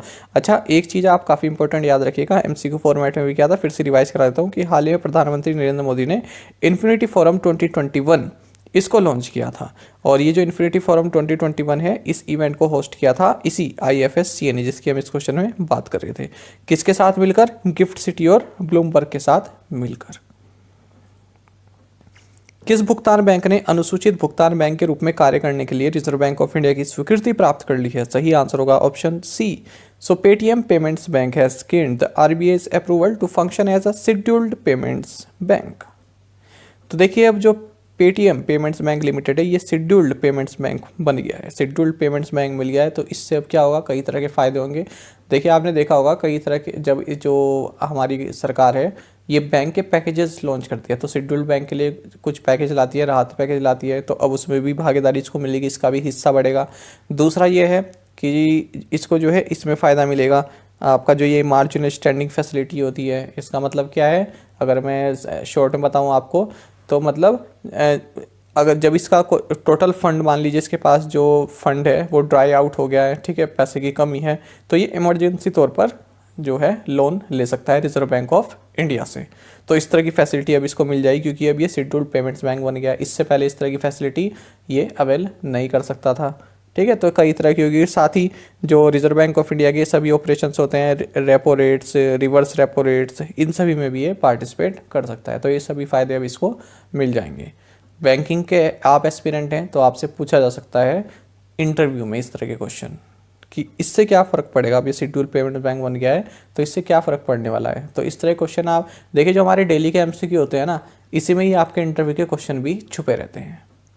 ठीक है, बाकी वो तो होता ही है, जो बेसिक आपको बताना होता है होपी क्या है ये सब, लेकिन इनके अलावा जो आपसे बैंकिंग में पूछे जाते हैं ना, वो इसी तरह के क्वेश्चन पूछे जाते हैं।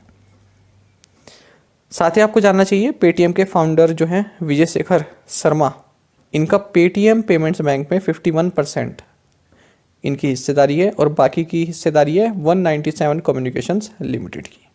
तो 51% मेजॉरिटी होल्डर हैं विजय शेखर शर्मा। भारत अंतर्राष्ट्रीय व्यापार मेला 2021 के 40वें संस्करण में किस राज्य ने स्वर्ण पदक पुरस्कार जीता है? ऑप्शंस आपके सामने हैं, बिहार, असम, झारखंड या फिर उत्तर प्रदेश। सही आंसर है option A. So Bihar has won the gold medal award at the 40th edition of India international trade fair 2021। तो देखिए 40th India international trade fair जो कि प्रगति मैदान न्यू दिल्ली में हुआ है, यहाँ पर बिहार को गोल्ड मेडल मिला है। किस लिए? एक्सीलेंसी इन डिस्प्ले, इस कैटेगरी में। बाकी आप जानते हैं यहाँ के चीफ मिनिस्टर नीतीश कुमार हैं और गवर्नर है फागू चौहान। कैपिटल पटना है। भारत पर्यटन विकास निगम के अध्यक्ष के रूप में किसे नामित किया गया है? ऑप्शंस आपके सामने हैं। सही आंसर होगा option B. So Sambit Patra has been named as the chairman of India tourism development corporation ITDC। तो ये क्वेश्चन लाने में थोड़ा लेट हो गया हूँ, बाकी आपको तो पता ही होगा, ये न्यूज़ आप तक पहले ही पहुँच चुकी होगी। तो 3 साल तक के लिए इनको ये नियुक्ति दी गई है। इंडिया टूरिज्म डेवलपमेंट कॉरपोरेशन, इसके चेयरमैन बनाए गए हैं बीजेपी के national spokes person Sambit Patra.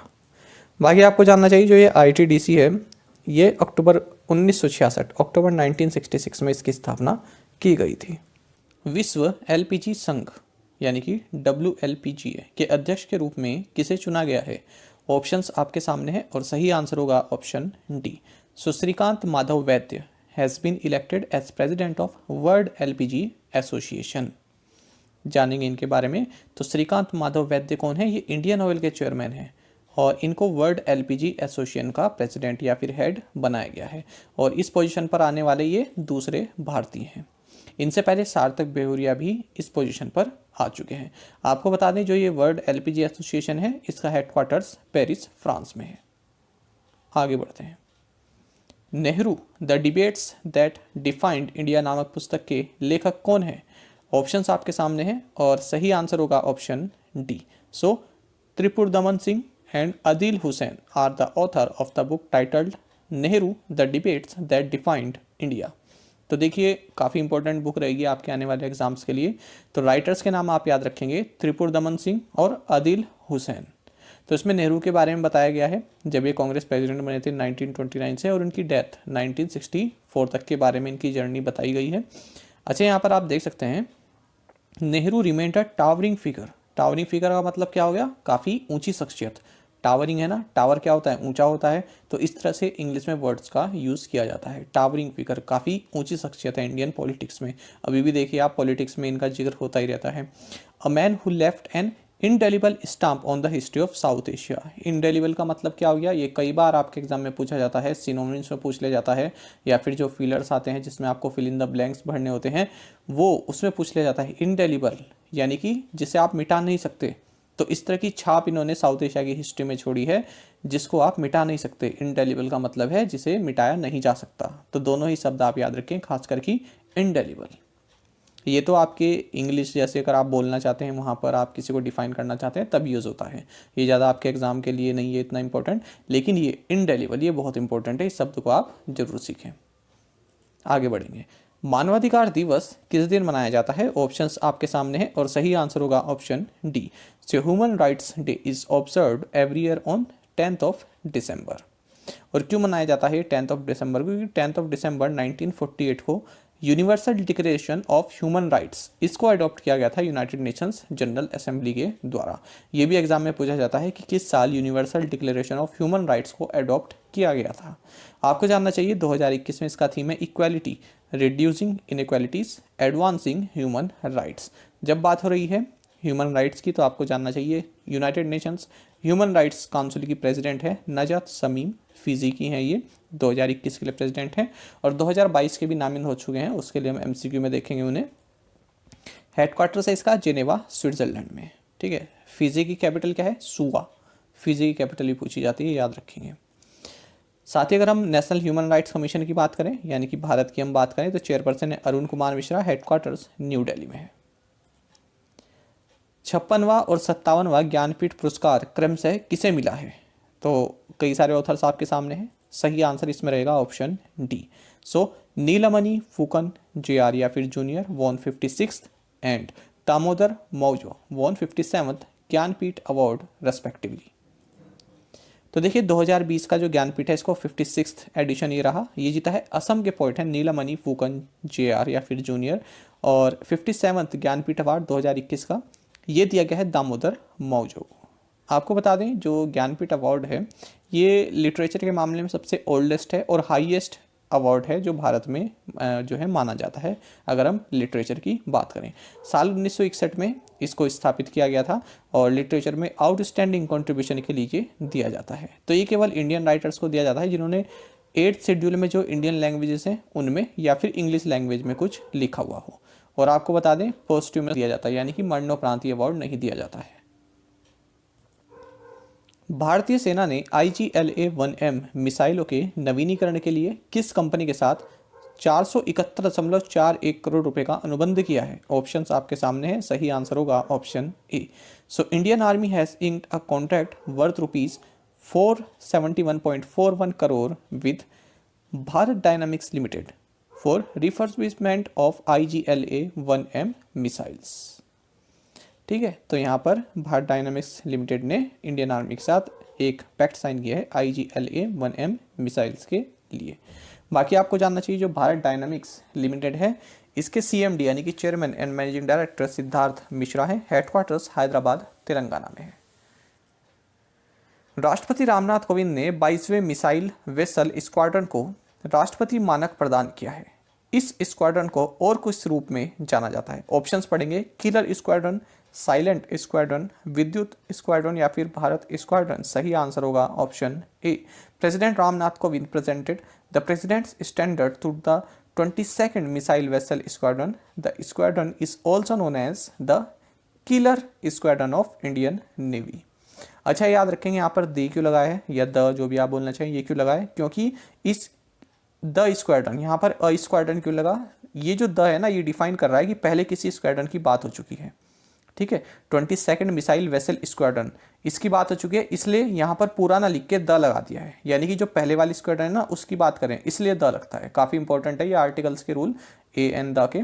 ठीक है, द स्क्वाड्रन। अब अगर मैं यहाँ पर पूरा लिखता कि 27 missile vessel squadron is also known as, तो काफ़ी लंबा हो जाता, तो उसको शॉर्ट करने के लिए द यूज़ कर देते हैं। द का मतलब क्या है, वो स्क्वाड्रन जिसकी पहले चर्चा की गई है।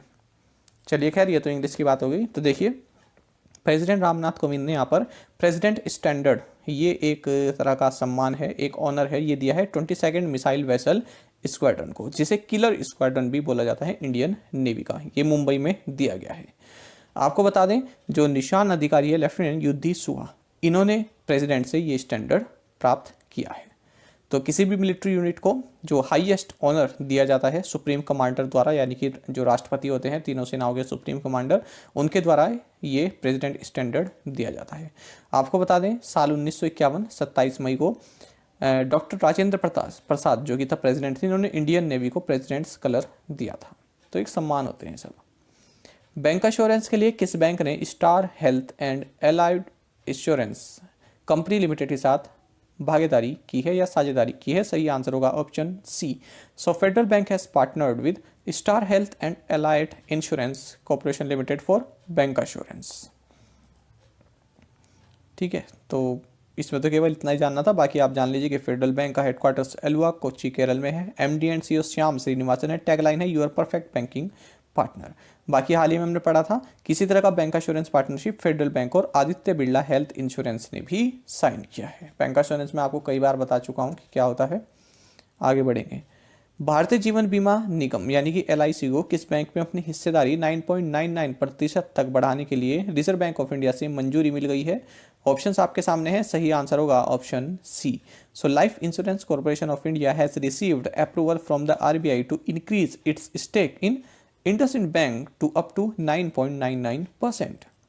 तो 9.99% स्टेक अब अपने ये रेस कर सकता है LIC इंडसइंड बैंक में। अभी फिलहाल यहाँ पर 4.95% स्टेक ही है और ये वन ईयर के लिए वैलिड रहने वाला है, यानी कि 8 दिसंबर 2022 तक के लिए ये वैलिड रहेगा। आपको बताते इससे पहले भी LIC चर्चा में था इसी तरह की न्यूज़ के लिए, क्योंकि कोटक महिंद्रा बैंक में 9.99% इसको अपने स्टेक करने के लिए RBI से मंजूरी मिली थी। तो यहाँ भी कोटक महिंद्रा बैंक है 9.99% है और यहाँ भी इंडसइंड बैंक है और 9.99% है। और किसे मंजूरी मिली है? LIC को, इन दोनों ही बैंक में। बाकी आपको ये जानना चाहिए इंडसइंड बैंक के बारे में। MD and CEO Sumant Kathpalia है। हेडक्वार्टर्स पुणे में है। टैगलाइन है वी केयर दिल से we make you feel richer. निम्नलिखित में से कौन सी उन 3 भारतीय कंपनियों में से नहीं है, याद रखिएगा नहीं है पूछा है, नहीं है जिनका उल्लेख सिप्री टॉप 100 हथियार उत्पादक और सैन्य सेवा कंपनियों 2020 इस रिपोर्ट में किया गया है। ऑप्शंस आपके सामने है, सही आंसर होगा option A. So Bharat dynamics limited is not among those 3 Indian companies mentioned in the SIPRI top 100 arms producing and military services companies 2020 report. जानेंगे इसके बारे में। देखिए, एक रिपोर्ट है जिसका नाम है SIPRI top 100 arms producing and military services companies 2020 report. इस तरह की एक रिपोर्ट है। तो इसमें बताया गया है कि जो टॉप 100 हैं पूरे विश्व में 2020 में जो टॉप 100 कंपनीज रही हैं जिन्होंने आर्म्स सेल किया है सबसे ज़्यादा, उनमें तीन कंपनियां भारत की भी हैं। कौन कौन सी है? Hindustan aeronautics limited HAL, ordnance factory board और भारत इलेक्ट्रॉनिक्स लिमिटेड BEL। तो 42 पर आपका HAL है, 66वें नंबर पर आपका BEL है। तो जो आर्म्स सेल है HAL की ये 1.5% जो है बढ़ी है 2020 में, और जो BEL है ये 4% तक बढ़ी है। साथ ही इंडियन ऑर्डिनेंस फैक्ट्री इसकी रैंक 60th है और इसकी जो है 0.2% सेल बढ़ी है। आ गया आपको समझ में? और अगर हम तीनों की कंबाइंड बात करें तो तीनों की कंबाइंड जो सेल है वो 1.7% बढ़ी है। साल 2020 की बात की जा रही है। आपको जानना चाहिए ओवरऑल, यदि हम जो पूरी टॉप 100 आर्म प्रोड्यूसिंग और ये कंपनीज हैं जो सेल करती हैं इसको, इनका 531 बिलियन US डॉलर की जो है इन्होंने ओवरऑल यहाँ पर सेल किया है। जो आर्म्स इक्विपमेंट होते हैं उनको सेल किया है। 1.3% इनका बढ़ा है अगर हम 2019 से कंपेयर करें। और US हमेशा की तरह इस तरह के मामलों में आगे है।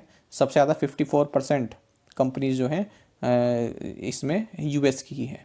सबसे ज़्यादा सेल जो है 54% US ने ही किया है अगर हम टॉप 100 की बात करें। दूसरे पर है चाइना जिसका केवल 13% कॉन्ट्रीब्यूशन है। विश्व मुक्केबाजी परिषद का भारत वेल्टरवेट खिताब किसने जीता है? ऑप्शंस आपके सामने है, सही आंसर होगा option A. So Sawari J won the World Boxing Council's India welterweight title. तो देखिए ये इनॉग्रल एडिशन रहा है, ठीक है। इनॉग्रल यानी कि पहली बार ये एडिशन हुआ है वर्ल्ड बॉक्सिंग काउंसिल का इंडिया वेल्टरवेट टाइटल। तो इसको चेन्नई के सवारी जे ने जीता है। कहाँ पर हुआ ये हैदराबाद में हुआ। इन्होंने चंडीगढ़ के आकाशदीप सिंह को हराया है। साथ ही आपको जानना चाहिए कार्तिक सतीश, इन्होंने WBC Asia silver light weight title जीता है। भारत भर में MSMEs की लिस्टिंग को प्रोत्साहित करने के लिए BSE ने निम्नलिखित में से किसके साथ एक समझौता ज्ञापन पर हस्ताक्षर किए? सही आंसर रहेगा option D. So BSE signed a MOU with HPF direct to encourage listing of MSMEs across India. ठीक है, तो MSMEs को लिस्टिंग करने के लिए यहाँ पर इनक्रेज करने के लिए BSE ने HPF डायरेक्ट लिमिटेड के साथ MOU साइन किया है। आपको जानना चाहिए HPF डायरेक्ट लिमिटेड के CEO सचिन सेरोन है। और BSE के बारे में आप जानते हैं कि मुंबई में है, चेयरमैन विक्रमजीत सेन है, MD and CEO Ashish Kumar Chauhan है। किस कंपनी ने भारत में साइबर सुरक्षा कौशल कार्यक्रम शुरू किया जिसका उद्देश्य 2022 तक 1 लाख से अधिक लोगों को प्रशिक्षित करना है? ऑप्शन है आपके पास TCS, विप्रो, अमेजॉन या फिर माइक्रोसॉफ्ट। सही आंसर रहेगा option D. So Microsoft launched cyber security skilling programme in India that aims to train over 1 lakh people by 2022। इस तरह क्वेश्चन पूछे जाते हैं आपके बैंक के एग्जाम में, ठीक है। तो माइक्रोसॉफ्ट ने यहाँ पर जो है 1 लाख लोगों को स्किल प्रोवाइड कर साइबर सिक्योरिटी से संबंधित स्किल प्रोवाइड कराएगा 2022 तक, ठीक है। तो इसलिए इसने एक प्रोग्राम यहाँ पर भारत में लॉन्च किया है। बाकी आप जानते हैं माइक्रोसॉफ्ट के चेयरमैन CEO सत्या नडेला हैं। Headquarters Washington DC United states में, और इसके फाउंडर रहे Bill Gates and Paul Allen. साथ ही माइक्रोसॉफ्ट के बारे में हमने पढ़ा था कि माइक्रोसॉफ्ट और ओयो ने भी एक स्ट्रेटेजिक अलायंस यहाँ पर लॉन्च किया है जो ट्रैवल इंडस्ट्री है उसको डिजिटली ट्रांसफॉर्म करने के लिए। मेटा ने किस भारतीय शहर में पहला स्टैंड अलोन एशिया कार्यालय खोला है? सही आंसर होगा option C. So Meta has open the first stand alone Asia office in Gurugram Haryana. ठीक है, तो मेटा यानी कि जिसको जो आपने पता ही होगा कि फेसबुक में अपनी कंपनी का नाम मेटा कर लिया है। तो मेटा ने अपना first stand alone Asia office खोला है। कहाँ पर? साइबर हब गुरुग्राम हरियाणा में। और इसको इनोग्रेट किसने किया है? जो minister of state for electronics and IT हैं राजीव चंद्रशेखर ने। पद्मश्री पुरस्कार से सम्मानित नंदा किशोर पृथ्वी का हाल ही में निधन हो गया। वे किस पेशे से जुड़े हुए थे? ऑप्शन हैं स्पोर्ट्स, पॉलिटिक्स, टीचिंग या फिर जर्नलिज्म। सही आंसर होगा option C. So Padmashri awardee Nanda Kishore Prithvi passed away recently. He was recognised as a teacher या he was recognised by his profession teaching. तो देखिए पद्मश्री अवार्डी रहे नंदा किशोर पृथ्वी, टीचर थे ये, काफ़ी इनका नाम था, नंदा मास्टर के नाम से इनको जाना जाता था। 104 साल की उम्र में इनका जो है देहांत हो गया है। और आपको बता दें रामनाथ कोविंद जी द्वारा इनको पद्मश्री से भी सम्मानित किया जा चुका है। युवा भू स्थानिक वैज्ञानिक पुरस्कार किसने जीता है? सही आंसर होगा option C. So Rupesh Goyal won the young geospatial scientist award. ठीक है, तो रूपेश गोयल ये IIT कानपुर से है, तो इनको यह अवार्ड दिया गया है और इन्होंने जो है इंडियन जियोड मॉडल और कंप्यूटेशन सॉफ्टवेयर में अपना कंट्रीब्यूशन दिया है। बाकी आपको जानना चाहिए ये जो पुरस्कार दिया जाता है ये रचपुड़ी कामाक्षी, इनकी मेमोरी में ये पुरस्कार दिया जाता है। 35 साल से कम के जो साइंटिस्ट होते हैं उनको दिया जाता है, 2011 से दिया जा रहा है। निम्नलिखित में से किसने ई सवारी इंडिया इलेक्ट्रिक बस गठबंधन CSL और WRI इंडिया के साथ मिलकर लॉन्च किया? ऑप्शंस आपके सामने हैं, सही आंसर होगा ऑप्शन सी। सो नीति आयोग has launched e Sawari India electric bus coalition with CSL and WRI India.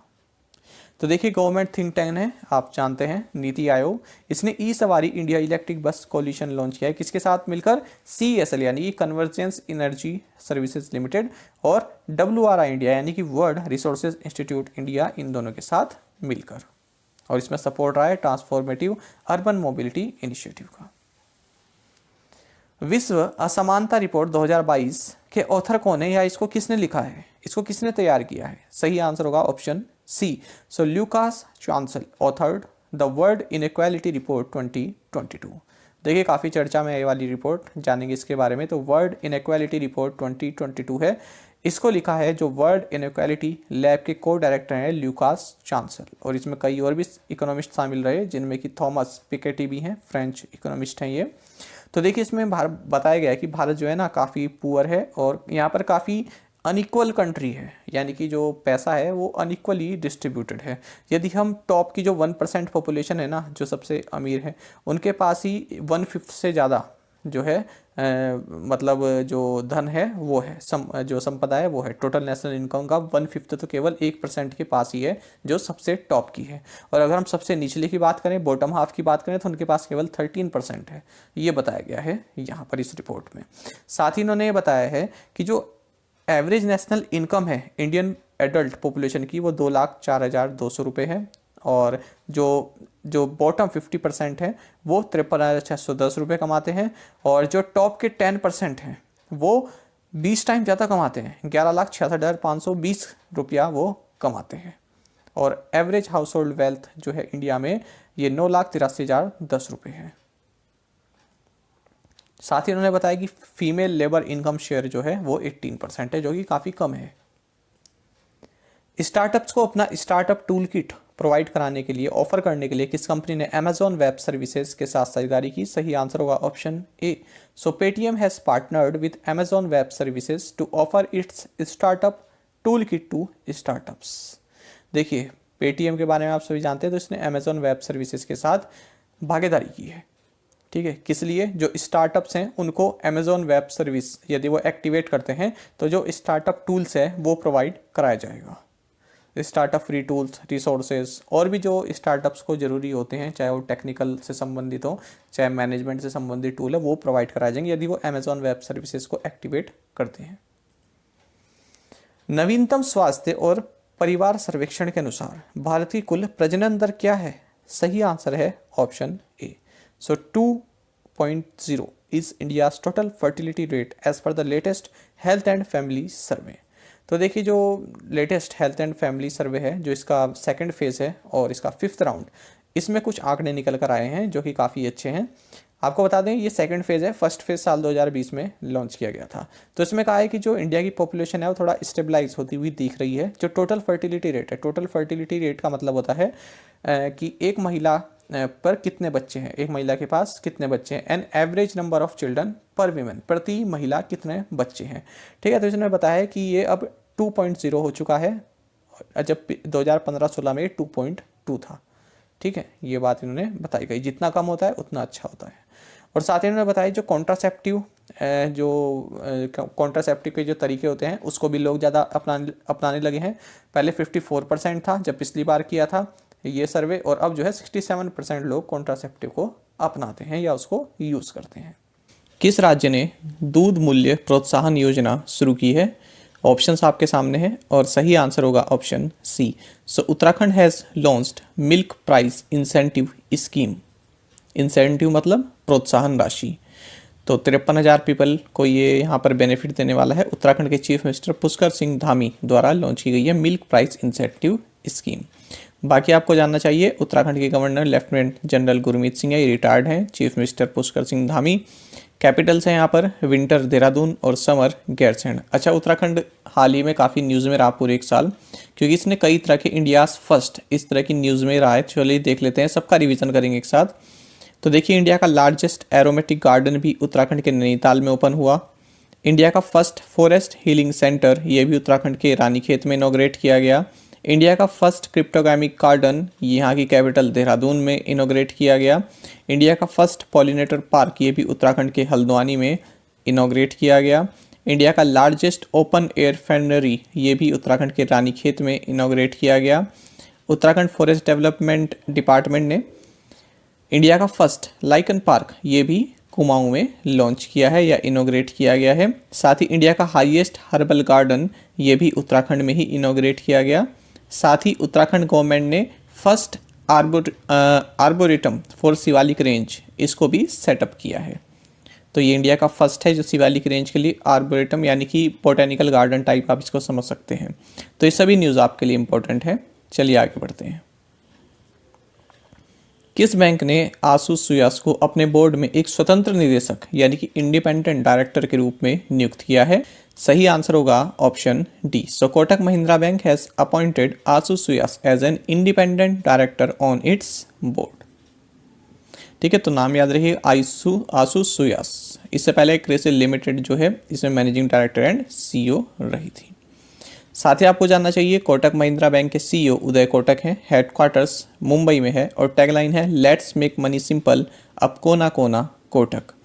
अच्छा, हाल ही में हमने पढ़ा था, काफ़ी इंपॉर्टेंट करंट अफेयर हमने पढ़ा था बैंकिंग अवेयरनेस से रिलेटेड, कि इंडिको और कोटक महिंद्रा बैंक ने मिलकर का-चिंग क्रेडिट कार्ड लॉन्च किया है। चलिए आगे बढ़ते हैं। आवर्ती भुगतान के लिए किस बैंक ने एनपीसीआई भारत बिल पे के साथ भागीदारी की है। सही आंसर होगा option D. So India post payments bank has partnered with NPCI Bharat bill pay for recurring payments.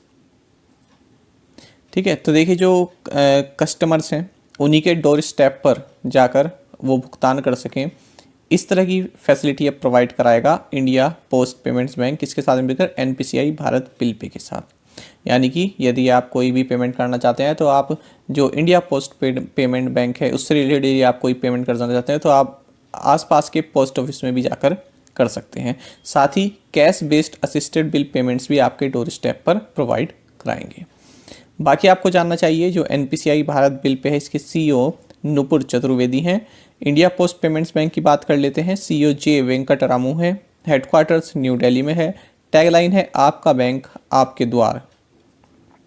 हाल ही में हमने काफ़ी महत्वपूर्ण करंट अफेयर देखा है यहाँ पर इंश्योरेंस सेक्टर से संबंधित, कि इंडिया पोस्ट पेमेंट बैंक ने, डिपार्टमेंट ऑफ पोस्ट ने और बजाज अलियांस लाइफ, इन्होंने यहाँ पर एक एग्रीमेंट साइन किया है। अंतर्राष्ट्रीय सौर गठबंधन पर संयुक्त राष्ट्र महासभा द्वारा क्या दर्जा प्रदान किया गया है या क्या स्टेटस दिया गया है। ऑप्शंस आपके सामने है, काफ़ी अच्छे ऑप्शन है। देखिए, ऑब्जर्वर दिया है, प्रिजर्वर, पार्टिसिपेंट या फिर पॉलिसी मेकर। सही आंसर है option A. So observer status has been conferred by the United Nation general assembly on the international solar alliance. तो देखिए, यूएनजीए यानी कि यूनाइटेड नेशन जनरल असेंबली, इसने इंटरनेशनल सोलर अलायंस को ऑब्जर्वर स्टेटस दे दिया है। आप सभी जानते हैं कि इंटरनेशनल सोलर अलायंस की स्थापना इंडिया और फ्रांस ने मिलकर की थी। कहाँ पर, जो COP21 हुआ था। अच्छा, COP की फुल फॉर्म आप याद रखिएगा, पूछ लेते हैं कभी कभी, कॉन्फ्रेंस ऑफ पार्टीज। तो ये होता 2015 में पेरिस में। तो यहाँ पर इसकी जो है आधारशिला रखी गई थी। बाकी आपको जानना चाहिए 80 ऐसे देश हैं जिन्होंने इसको साइन भी कर लिया है और रेटिफाई भी कर लिया है इसके एग्रीमेंट को। यूनाइटेड नेशन जनरल असेंबली की बात करें तो प्रेसिडेंट हैं अब्दुल्ला शाहिद, और यूनाइटेड नेशन में इंडिया के परमानेंट एम्बेसडर हैं टी.एस. तिरुमूर्ति, और जो इंटरनेशनल सोलर अलायंस है इसके डायरेक्टर जनरल हैं डॉक्टर अजय माथुर, हाल ही में रीअपॉइंट हुए हैं। और ये भी आप याद रखेंगे, देखिए one sun one world one grid, OSOWOG इसकी फुल फॉर्म होती है ये one sun one world one grid. तो ग्रीन ग्रिड्स इनिशिएटिव भी इससे संबंधित है। वन सन डिक्लेरेशन साइन हुआ है कहाँ पर, जो COP 26 हुई है 2 नवंबर 2021 ग्लासगो स्कॉटलैंड में।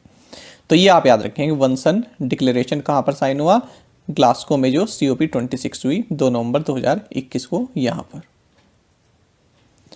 किस बैंक ने सह उधार मॉडल के तहत आवास ऋण उधारकर्ताओं की सोर्सिंग और वित्त पोषण के लिए सेंट्रम हाउसिंग फाइनेंस के साथ समझौता ज्ञापन पर हस्ताक्षर किए हैं? सही आंसर होगा ऑप्शन बी।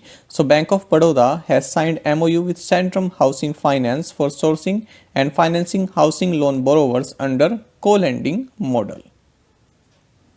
तो बैंक ऑफ बड़ौदा ने यहाँ पर सेंट्रल हाउसिंग फाइनेंस NBFC है, इसके साथ एक MOU साइन किया है, को-लेंडिंग पार्टनरशिप, यानी कि लोन लेना है तो कुछ पैसा बैंक ऑफ बड़ौदा प्रोवाइड कराएगा और कुछ पैसा ये जो सेंट्रम हाउसिंग फाइनेंस है ये प्रोवाइड कराएगी। बाकी आपको जानना चाहिए बैंक ऑफ बड़ौदा के MD and CEO Sanjeev Chadha हैं। हेडक्वार्टर्स अलकापुरी वडोदरा में है। टैगलाइन है इंडियाज इंटरनेशनल बैंक। बालकृष्ण दोषी को रॉयल गोल्ड मेडल 2022 प्राप्त होगा। यह मेडल किस डोमेन में दिया जाता है? ऑप्शंस आपके सामने हैं। सही आंसर होगा ऑप्शन सी, बालकृष्ण दोषी will receive the royal gold medal 2022। The medal is given in architecture domain. देखिए सबसे पहले तो आप ये जान लीजिए कि जो रॉयल गोल्ड मेडल है ये आर्किटेक्चर से संबंधित है। आर्किटेक्चर के फील्ड में अच्छा कार्य करने वाले लोगों को दिया जाता है, तो इसीलिए 2022 के लिए चुना गया है बालकृष्ण दोषी। ठीक है, तो भारतीय आर्किटेक्ट हैं, इनको ये दिया गया है। तो आर्किटेक्चर के क्षेत्र में हाईएस्ट ऑनर्स में से ये गिना जाता है। साथ ही जो क्वीन एलिजाबेथ सेकंड है इनके द्वारा ये पर्सनली अप्रूव्ड है। बाकी आपको जानना चाहिए जो आर्किटेक्ट हैं बालकृष्ण दोषी, इन्होंने कई फेमस बिल्डिंग्स बनाई, जैसे IIM Bangalore, IIM Udaipur, NIFT Delhi, Ahmedabad गुफा, CPT यूनिवर्सिटी और अरण्या लो कॉस्ट हाउसिंग डेवलपमेंट जो कि इंदौर में है, और इसे आगा खां अवार्ड फॉर आर्किटेक्चर भी दिया गया है। साथ ही आपको जानना चाहिए 2018 में ये पहले इंडियन आर्किटेक्ट बने जिन्हें प्रिट्जकर आर्किटेक्चर प्राइज दिया गया। तो ये अवार्ड आप याद रखिएगा, ये आर्किटेक्चर से संबंधित है। प्रिट्जकर ये आर्किटेक्चर से संबंधित है, तो ये 2018 में भी बालकृष्ण दोषी को मिला था। बालकृष्ण दोषी इससे पहले पद्मश्री और पद्म भूषण से भी सम्मानित हो चुके हैं। चलिए आगे बढ़ते हैं। अंतर्राष्ट्रीय पर्वत दिवस किस दिन मनाया जाता है? सही आंसर होगा option C. So international mountain day is celebrated on December 11। साल 2021 में इसका थीम रहेगा सस्टेनेबल माउंटेन टूरिज्म। 1971 के रामसर कन्वेंशन ऑन वेटलैंड्स के तहत किस राज्य के हैदरपुर वेटलैंड को मान्यता दी गई है? सही आंसर होगा option C. The Haiderpur wetland in Uttar Pradesh has been recognised under the 1971 Ramsar convention on wetlands, यानी कि इसको रामसर साइट का दर्जा दे दिया गया है। तो देखिए जो हैदरपुर वेटलैंड है ये वेस्टर्न उत्तर प्रदेश में आता है। तो ये भारत की 47th रामसर साइट बन गई है, उत्तर प्रदेश की 10th रामसर साइट बन गई है, और पूरे वर्ल्ड की बन गई है 2463वीं 2463rd साइट ये वर्ल्ड की बन गई है। बाकी आपको जानना चाहिए इसके लोकेशन के बारे में। तो देखिए 6908 हेक्टेयर में ये बिजनौर उत्तर प्रदेश में जो है फैली हुई है, और रिवर गंगा जो है इसके फ्लड प्लेन में ये रामसर वेटलैंड आपको देखने के लिए मिल जाएगा। 1984 में बना था ये। साथ ही आपको जानना चाहिए हस्तिनापुर वाइल्ड लाइफ सेंचुरी इसी के इर्द गिर्द, इसी की बाउंड्री के अंतर्गत ये वेटलैंड आता है, हैदरपुर वेटलैंड। आपको जानना चाहिए वेटलैंड को किडनी ऑफ अर्थ कहते हैं। अच्छा, ये रामसर वेटलैंड क्या है? तो 2 फरवरी 1971 को एक कॉन्फ्रेंस हुई थी। रामसर एक सिटी है ईरान में, यहाँ पर कभी कभी पूछ लेते हैं रामसर क्या है, तो रामसर ईरान में एक सिटी है। तो 2 फरवरी 1971 को हुई थी ये रामसर में, और ये कब जो है लागू हुई, ये 21 दिसंबर 1975 को लागू हुई। वर्ल्ड वेटलैंड डे 2 फरवरी को मनाया जाता है इसी वजह से, क्योंकि कॉन्फ्रेंस यहाँ पर 2 फरवरी 1971 को हुई थी। अच्छा, आपको जानना चाहिए रामसर कन्वेंशन के तहत वेटलैंड को कैसे डिफाइन किया गया है। वेटलैंड का मतलब होता है कि इस तरह का एक भूमि, इस तरह की एक आर्द्र भूमि जिसमें जो पानी भी हो, जिसमें लैंड भी हो, और कम से कम साल में 8 महीने उसमें जो है पूरी तरह से पानी रहता हो, कम से कम 8 महीने तो उसमें पानी रहता ही, उसको बोलते हैं वेटलैंड। ठीक है, और 200 से ज़्यादा बर्ड्स की स्पीसीज वहाँ पर आती हों, इस तरह के एरिया को बोलते हैं वेटलैंड। अंतर्राष्ट्रीय सार्वभौमिक स्वास्थ्य कवरेज दिवस किस दिन मना है? सही आंसर होगा option D. So international universal health coverage day is celebrated on December 12।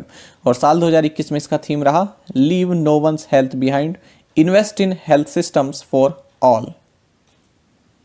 विश्व चैंपियन मैग्नस कार्लसन ने दुबई में विश्व शतरंज चैंपियनशिप 2021 में शतरंज के ग्रैंड मास्टर इयान नेपोनियाचची के खिलाफ अपने खिताब को बरकरार रखा है। कार्लसन ने अपना पहला खिताब किस साल में और किसके खिलाफ जीता था, ये आपको बताना है। ऑप्शंस आपके सामने हैं और सही आंसर होगा option D. So world champion Magnus Carlsen defended his title against chess grand master Ian Nepomniachtchi at the World Chess Championship 2021 in Dubai. Carlsen won his first title in 2013 against Viswanathan Anand. देखिए, Carlsen Magnus ने जब पहला title जीता था ना, तो उसके बाद लगभग हर एग्जाम में इनसे रिलेटेड क्वेश्चन पूछा जाता था। कभी इनकी कंट्री पूछ लेते थे, ठीक है, कभी किसके खिलाफ जीता ये पूछ लेते थे। तो काफ़ी इम्पोर्टेंट जो है स्पोर्ट्स पर्सनैलिटी हैं, अभी भी पूछ लेते हैं कभी कभी कि इनकी कंट्री क्या है या फिर ये किस खेल से संबंधित है, इसलिए क्वेश्चन यहाँ पर आपके लिए रखा गया है इस फॉर्मेट में। तो देखिए, मैग्नस कार्लसन ये नॉर्वे से हैं, ये आपको जानना चाहिए, और वर्ल्ड चेस चैंपियनशिप 2021 जो कि दुबई में हुई है, इसको इन्होंने जीत लिया है। ये इनका 5th वर्ल्ड चैंपियनशिप टाइटल है। आपको बता दें, सबसे पहला इन्होंने वर्ल्ड चेस चैंपियनशिप टाइटल 2013 में विश्वनाथ आनंद को हराकर जीता था। निम्नलिखित में से कौन सा विषय इस वर्ष भारतीय उपयोगकर्ताओं द्वारा गूगल पर सबसे अधिक खोजा गया विषय था? ऑप्शंस आपके सामने हैं और सही आंसर होगा option A. So IPL was the most search topic on Google by Indian users this year. तो देखिए, गूगल जो है हर साल ये बताती है कि कौन सा टॉपिक सबसे ज़्यादा खोजा गया है गूगल पर। तो साल 2021 की अगर बात करें तो इंडियन प्रीमियर लीग यानी कि IPL सबसे ज़्यादा गूगल पर खोजा गया। और अगर हम बात करें सबसे ज़्यादा कौन सी पर्सनैलिटी ट्रेंड की सबसे ज़्यादा नेट पर, तो ये रहे नीरज चोपड़ा। तो 2021 Tokyo Olympic gold medallist Neeraj Chopra, तो इन्होंने list of trending personality in the countries को टॉप किया है। साथ ही आपको बता दिया यदि हाउ टू सर्च करते हैं ना, हाउ टू दिस, इस कैटेगरी में अगर हम बात करें तो पहले नंबर पर रहा how to register for covid vaccine, दूसरे पर रहा how to download vaccination certificate, तीसरे पर रहा how to increase oxygen level. साथ ही आपको जानना चाहिए यदि हम मोस्ट ट्रेंडिंग मूवीज ऑफ 2021 की बात करें गूगल के हिसाब से, तो ये सूर्या एक्टर जो है इनकी तमिल मूवी जय भीम ये रही है। और अगर हम मोस्ट ट्रेंडिंग न्यूज़ टॉपिक की बात करें तो ये रहा टोक्यो ओलंपिक्स। किस बैंक ने विकलांग कर्मचारियों के लिए Android app pride CRMD module launch किया है? ऑप्शंस आपके सामने हैं और सही आंसर होगा option D. So Punjab national bank has launch the Android app pride CRMD module for differently abled employees. तो देखिए, जो ये अपने एम्प्लॉयज़ के लिए लॉन्च किया है, जो डिफरेंटली एबल्ड एम्प्लॉयज़ हैं उनके लिए PNB bright CRMD module tool launch किया है। अब ऑप्शन में आपके लिए ये भी आ सकता है कि किसके लिए लॉन्च किया है, ठीक है। मान लीजिए ऐसे आ जाएगी Punjab national bank has launched PNB pride CRMD module tool for which of the following. तो आंसर में ऑप्शन में आपको मिल जाएगा कस्टमर्स, डिफरेंटली एबल एम्प्लॉयज़ या फिर डिफरेंटली एबल्ड कस्टमर्स, इस तरह के आ सकता है, ठीक है। तो ये भी आप याद रखेंगे, डिफरेंटली एबल्ड जो एम्प्लॉयज़ हैं उनके लिए लॉन्च किया है। बाकी आप जानते हैं PNB का हेडक्वार्टर्स न्यू दिल्ली में है, CEO SS मल्लिकार्जुन राव है। टैगलाइन है the name you can bank upon. हाल ही में हमने काफ़ी महत्वपूर्ण current affair Punjab national Bank से संबंधित पढ़ा था कि पंजाब नेशनल बैंक ने 6S कैंपेन इसको लॉन्च किया है। किसके तहत? सेंटर का जो कस्टमर आउटरीच प्रोग्राम है इसके तहत। भारत कौशल रिपोर्ट 2022 के अनुसार सबसे अधिक रोजगार योग्य प्रतिभा वाले राज्यों की सूची में किस राज्य ने शीर्ष स्थान बरकरार रखा है? सही आंसर होगा option C. So Maharashtra has retained the top position in the list of states with the most employable talent according to the India skills report 2022। तो इंडिया स्किल्स रिपोर्ट 2022 किसके द्वारा प्रिपेयर की गई है? वी बुक्स के द्वारा prepare की गई है। और मोस्ट एम्प्लॉयबल टैलेंट जो है सबसे ज़्यादा ये महाराष्ट्र में, दूसरे नंबर पर उत्तर प्रदेश है, तीसरे नंबर पर है केरल। आपको जानना चाहिए इस रिपोर्ट की थीम रही rebuilding and re engineering the future of work. साथ ही इन्होंने कहा है कि जो ओवरऑल यूथ एम्प्लॉयबिलिटी है इंडिया में, ये 48.1% इंक्रीज करेगी लास्ट ईयर के कंपैरिजन में। साथ ही इन्होंने बताया कि हाईएस्ट एम्प्लॉयबल एज ग्रुप ये है 22 से 25 साल का। आगे बढ़ें तो पुणे को बताया गया है list cities with the highest employability, मतलब ऐसी सिटी जिसमें हाईएस्ट एम्प्लॉयबिलिटी है ये है पुणे, दूसरे नंबर पर लखनऊ, तीसरे पर तिरुवनंतपुरम और चौथे पर कोलकाता। साथ ही उन्होंने बताया कि 2022 में 51% वीमेन जो है एम्प्लॉयबल रहेंगी, अगर हम कंपेयर करें 46% मैन के साथ। साथ ही उन्होंने बताया कि जो बीटेक और एमबीए ग्रेजुएट्स हैं ना, ये सबसे ज़्यादा एम्प्लॉयबल हैं, सबसे ज़्यादा रोजगार इन्हीं के पास है। आपको जानना चाहिए गुजरात को जो है, Gujarat top the list of states with the highest availability of employable B arts and MBA graduates in the country. सबसे ज़्यादा जो एम्प्लॉयबल बी आर्ट्स यानी कि बीए और एमबीए ग्रेजुएट्स हैं ये गुजरात में है। साथ ही आपको जानना चाहिए Hubli Karnataka, it was identified as the city with the most employable youth capital. सबसे ज़्यादा एम्प्लॉयबल यूथ कैपिटल कहाँ पर है? हुबली कर्नाटक में 22 से 25 एज के ग्रुप में। उसके बाद फिर बेंगलोर है। साथ ही उन्होंने बताया कि Maharashtra, Karnataka and Tamil Nadu were identified as the top states where maximum hiring activity will occur in the coming year. साल 2022 में सबसे ज़्यादा जो हायरिंग एक्टिविटी रहेगी ये महाराष्ट्र, कर्नाटक और तमिलनाडु में रहने वाली है।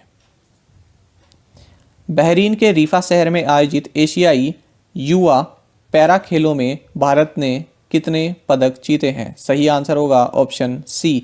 सो 41 medals India won at Asian youth para games held in Riffa city Bahrain.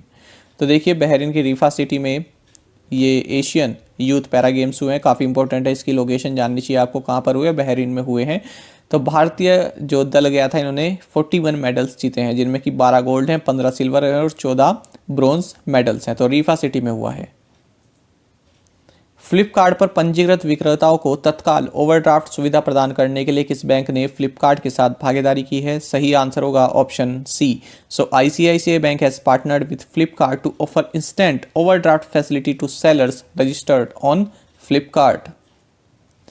तो देखिए फ्लिपकार्ट पर जो सेलर्स हैं, जो सामान बेचते हैं, उनको ओवरड्राफ्ट फैसिलिटी प्रोवाइड कराएगा डिजिटली आईसीआईसीआई बैंक। कितने रुपए तक का? 25 लाख रुपए तक का। बाकी आपको जानना चाहिए आईसीआईसीआई बैंक के MD and CEO Sandeep Bakhshi हैं, हेडक्वार्टर्स मुंबई में है, टैगलाइन है हम है ना ख्याल आपका। आपको जानना चाहिए ओवरड्राफ्ट फैसिलिटी क्या होती है, बैंक के इंटरव्यू में पूछ लिया जाता है, वैसे भी कहीं भी पूछा जा सकता है आपसे, कोई भी इंटरव्यू हो। ओवरड्राफ्ट फैसिलिटी के बारे में जानेंगे। देखिए overdraft facility is a financial instrument in which you can withdraw money from your savings और करंट अकाउंट्स। देखिए सेविंग्स और मनी और करंट अकाउंट दोनों से ही आप मनी विड्रॉ कर सकते हैं। Even if your account balance is zero, यदि आपका अकाउंट बैलेंस जीरो है तब भी आप अपने सेविंग्स और करंट अकाउंट से मनी विड्रॉ कर सकते हैं। This feature is provided by almost every financial institutions including banks and NBFC. लेकिन आपको जानना चाहिए ये एक शॉर्ट टर्म लोन होता है जो कि एक डिफाइंड टेन्योर में एक निश्चित समय सीमा में आपको वापस भी करना होता है।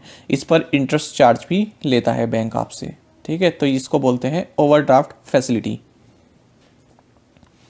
भारतीय रिजर्व बैंक ने किस शहरी सहकारी बैंक को डायरेक्शंस यानी कि निगरानी के तहत रखा है? ऑप्शंस आपके सामने हैं, सही आंसर होगा option C. The reserve bank of India has put Nagar Urban Cooperative Bank under directions. तो देखिए नगर अर्बन कोऑपरेटिव बैंक ये अहमदनगर महाराष्ट्र में है, इसको रिजर्व बैंक ऑफ इंडिया ने डायरेक्शंस के अंदर रखा है, यानी कि अपनी निगरानी के अंदर रखा है। साथ ही जो डिपॉजिटर्स हैं वो पूरे 6 महीने के अंतर्गत केवल 10,000 रुपये ही इसमें से फिलहाल निकाल सकते हैं।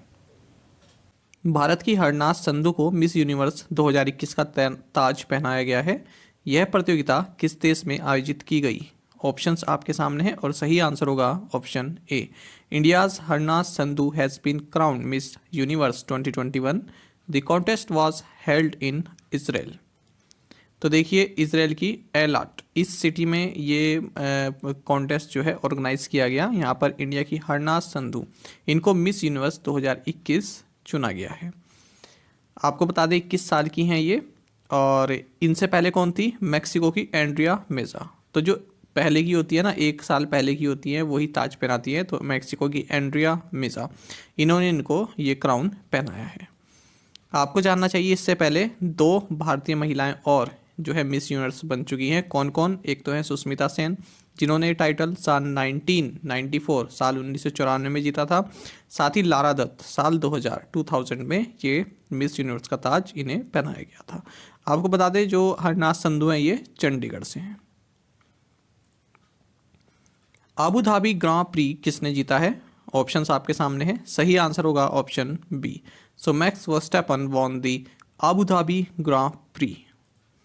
तो देखिए आबू धाबी ग्रां प्री कहाँ पर हुआ? ये यास मरीना सर्किट है, यहाँ पर हुआ है। तो मैक्स वर्स्टैपन ने ये ग्रां प्री जीत लिया है। इसी के साथ इन्होंने अपना पहला फॉर्मूला 1 वर्ल्ड चैंपियनशिप टाइटल भी जीता है। आपको जानना चाहिए साल 2021 में जो मैक्स वर्स्टैपन इन्होंने कौन कौन से जीपी जीते हैं? Mexican GP, United States GP, Dutch GP, Belgian GP, Austrian GP, Steiermark GP, French GP, Monaco GP and Emilia Romagna GP. ये सभी जीपी इन्होंने 2021 में जीते हैं। आपको जानना चाहिए ये डच प्लेयर हैं जो कि रेड बुल के लिए रेसिंग करते हैं। यूनिसेफ दिवस किस दिन मनाया जाता है? ऑप्शंस आपके सामने हैं। सही आंसर होगा option C. So every year UNICEF day is observed on December 11। साथ ही आपको जानना चाहिए इस बार इसका थीम रहा है to help children recover from interruptions and learning losses experienced through pandemics in the last 2 years। Catherine Russell को किस एजेंसी का प्रमुख नियुक्त किया गया है? ऑप्शंस आपके सामने हैं। सही आंसर होगा option B. So Catherine Russell has been appointed as the head of UNICEF. तो इससे पहले हमने यूनिसेफ डे के बारे में बात किया। ये भी क्वेश्चन आपका यूनिसेफ से संबंधित है, जानेंगे इनके बारे में। तो देखिए जो सेक्रेटरी जनरल हैं यूएन के एंटोनियो गुटेरेस, तो इन्होंने अनाउंस किया है कि कैथरीन रसेल जो कि यूएस प्रेसिडेंट जो बाइडेन की असिस्टेंट हैं, इनको यूनाइटेड नेशंस चिल्ड्रंस एजेंसी यानी कि यूनिसेफ का नेक्स्ट हेड बनाया जाएगा और ये हेनरिटा फोरे को सक्सीड करेंगी। आपको जानना चाहिए यूनिसेफ का हेडक्वार्टर्स न्यूयॉर्क यूनाइटेड स्टेट्स में है और इसकी स्थापना 11 दिसंबर 1946 को हुई थी। ग्लोबल टेक्नोलॉजी समिट 2021 का थीम क्या है? ऑप्शंस आपके सामने हैं। सही आंसर होगा option C. So global meets local is the theme for Global Technology Summit 2021। ये थीम यहाँ पर भी लिखा है। चलिए जानते हैं इसके बारे में। तो देखिए ग्लोबल टेक्नोलॉजी समिट इसका 6th एडिशन जो है हाइब्रिड फॉर्मेट में हुआ है। हाइब्रिड फॉर्मेट मतलब कुछ लोग ऑनलाइन जुड़े और कुछ लोग जो है इन पर्सन मौजूद रहे। जहाँ पर भी ये समिट हुई होगी उसको बोलते हैं हाइब्रिड। आपको जानना चाहिए ये जो है जॉइंटली ऑर्गेनाइज की जाती है मिनिस्ट्री ऑफ एक्सटर्नल अफेयर्स और कार्नेजी इंडिया के द्वारा। साल 2016 से इसको ऑर्गेनाइज किया जा रहा है और इस बार इसका थीम रहा 2021 में ग्लोबल मीट्स लोकल। और जो हमारे एक्सटर्नल अफेयर्स मिनिस्टर हैं एस जयशंकर, इन्होंने भी इसमें पार्टिसिपेट किया है। हाल ही में सामाजिक न्याय और अधिकारिता मंत्रालय द्वारा अत्याचारों के खिलाफ शुरू की गई राष्ट्रीय हेल्पलाइन क्या है? ऑप्शंस आपके सामने हैं और सही आंसर होगा option D. So 14566 is the national helpline against atrocities recently launched by ministry of social justice and empowerment. Atrocities का मतलब क्या होता है? अत्याचार करना। तो देखिए ministry of social justice and empowerment ने नेशनल हेल्पलाइन अगेंस्ट एट्रोसिटीज इसको शुरू किया है। कौन सी है ये? 14566 round the clock. Round the clock मतलब 7 दिन 24 घंटे ये होता है राउंड द क्लॉक का मतलब। तो ये हिंदी, इंग्लिश और जो भी रीजनल लैंग्वेजेस हैं उनमें लॉन्च की गई है। भोपाल में आयोजित 64वीं राष्ट्रीय निशानेबाजी चैंपियनशिप में सीनियर और जूनियर एयर राइफल दोनों में स्वर्ण पदक किसने जीते? सही आंसर होगा option D. So in the 64th national shooting championship held in Bhopal, Divyansh Singh Panwar won both the senior and junior air rifle gold medals. जानेंगे पहली बात तो ये है, भोपाल मध्य प्रदेश में नेशनल शूटिंग चैंपियनशिप हुई है, 64वां एडिशन रहा। और सीनियर और जूनियर एयर राइफल के गोल्ड मेडल जीते हैं दिव्यांश सिंह पंवार ने। तो दिव्यांश सिंह पंवार किससे संबंधित हुए? शूटिंग से। इन्होंने महाराष्ट्र के रुद्राक्ष पाटिल को हराया, इसका मतलब कि सिल्वर मेडल रुद्राक्ष ने जीता है। और जो ब्रॉन्ज मेडल जीता है ये जीता है हृदय हजारिका ने। विश्व असमानता रिपोर्ट 2022 के अनुसार भारत में कुल श्रम आय में महिलाओं की हिस्सेदारी कितनी है? ऑप्शंस आपके सामने हैं, सही आंसर होगा option B. So 18% is the women's share of total labour income in India according to the World Inequality Report 2022। तो आप देख सकते हैं चाइना का काफ़ी ज़्यादा है, फिर श्रीलंका, नेपाल, इंडिया जो है काफ़ी पीछे है। चलिए जानते हैं। तो देखिए जो टोटल लेबर इनकम है उसमें जो मैन है, जो पुरुष हैं, ये 82% जो है हिस्सेदारी रखते हैं, जबकि वीमेन जो है वो केवल 18% ही अर्न करती हैं। तो ऐसा कहा है वर्ल्ड इनइक्वालिटी रिपोर्ट 2022 ने। इस रिपोर्ट के बारे में हम पहले भी काफ़ी डिटेल में डिस्कस कर चुके हैं, जहाँ पर हमने जाना था कि इसके मुख्य ऑथर कौन है, मेन ऑथर कौन है इस रिपोर्ट की है ल्यूकास चांसेल।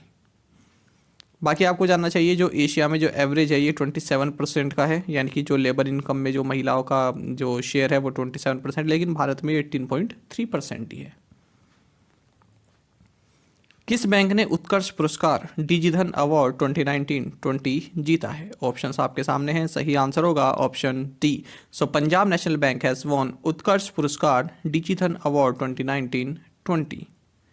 ठीक है, तो ये पंजाब नेशनल बैंक ने जीता है उत्कर्ष Puraskar DigiDhan award 2019-20 for achieving the second highest percentage of digital payment transactions. किस कैटेगरी में? स्मॉल एंड माइक्रो बैंक्स की कैटेगरी में 2019-20 के लिए। आपको बता दें जो ministry of electronics and information technology है इसने डिजिटल पेमेंट उत्सव इसको होस्ट किया है। साथ ही एक अवेयरनेस कैंपेन भी लॉन्च किया जिसका नाम है डिजिटल पेमेंट्स संदेश यात्रा। इसी के साथ इन्होंने एक डिजिटल पेमेंट्स एंथम जिसका टाइटल चुटकी बजा के इसको भी लॉन्च किया है। बाकी आपको ये भी जानना चाहिए इसी में जो कर्नाटक बैंक है इसको 2 डिजिधन अवार्ड्स मिले हैं। किस लिए?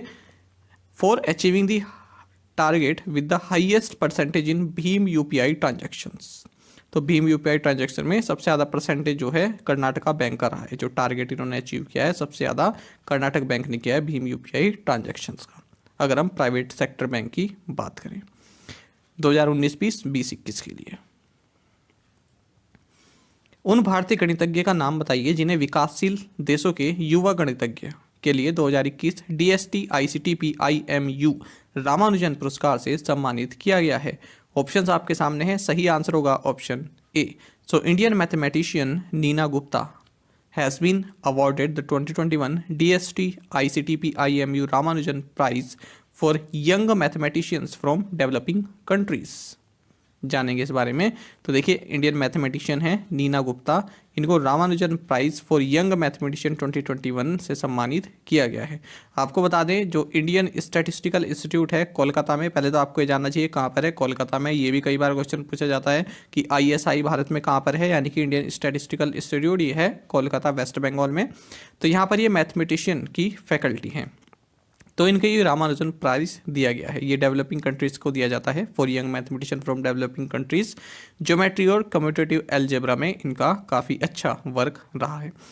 ये आपको पॉइंट जानना चाहिए, एक तो ये 4th इंडियन बन गई हैं जिनको ये अवार्ड दिया गया है, और ओवरऑल ये 3rd वुमेन बन गई हैं जिनको ये अवार्ड दिया गया है। तो 3rd वुमेन और 4th इंडियन ये बन गई हैं।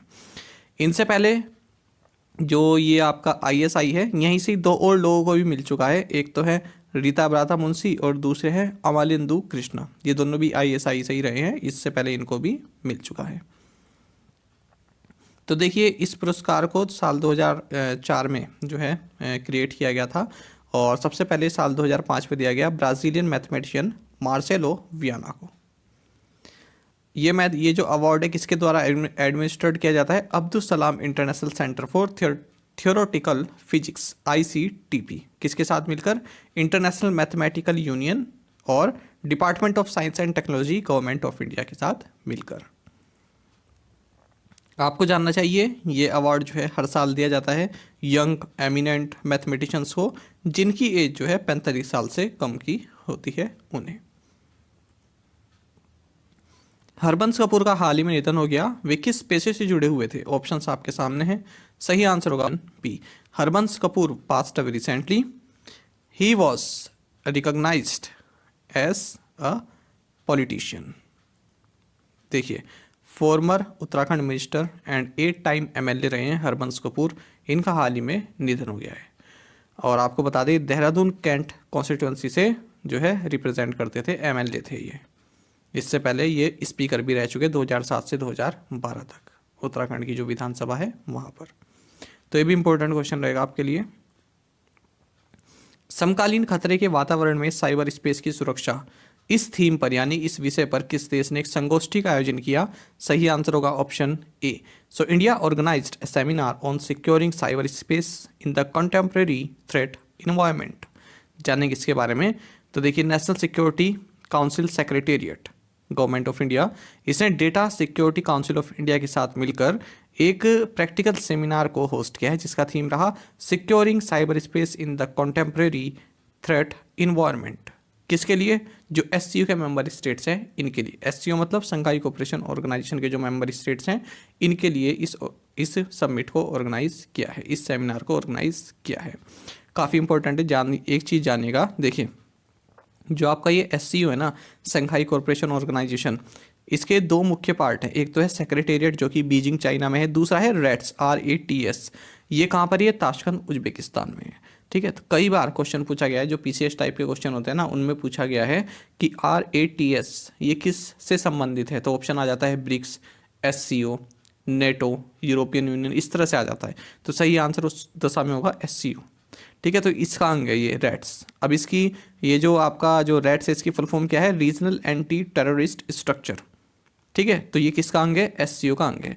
तो भारत ने जो है ना इसकी चेयरमैनशिप ले ली है अब 1 साल के लिए। जो ये रेट्स है इसकी चेयरमैनशिप भारत के पास है। अक्टूबर 28, 2021 से 1 साल के लिए भारत के पास इसकी चेयरमैनशिप है। इसीलिए भारत ने ये वाली जो सेमिनार है इसको होस्ट किया है। आई होप आप समझ गए होंगे। ये दोनों आप याद रखिएगा, SCO का सेक्रेटेरिएट बीजिंग चाइना में है और रेट्स जो है ये ताशकंद उज्बेकिस्तान में लोकेटेड है। विश्व प्रतिभा रैंकिंग रिपोर्ट में भारत का स्थान क्या है? सही आंसर होगा option C. So India's rank in the World Talent Ranking report is 56th। जानेंगे इस बारे में। तो स्विट्जरलैंड ने यहाँ पर टॉप पोजीशन हासिल की है वर्ल्ड टैलेंट रैंकिंग रिपोर्ट में, जो कि annually IMD world competitiveness centre द्वारा रिलीज की जाती है।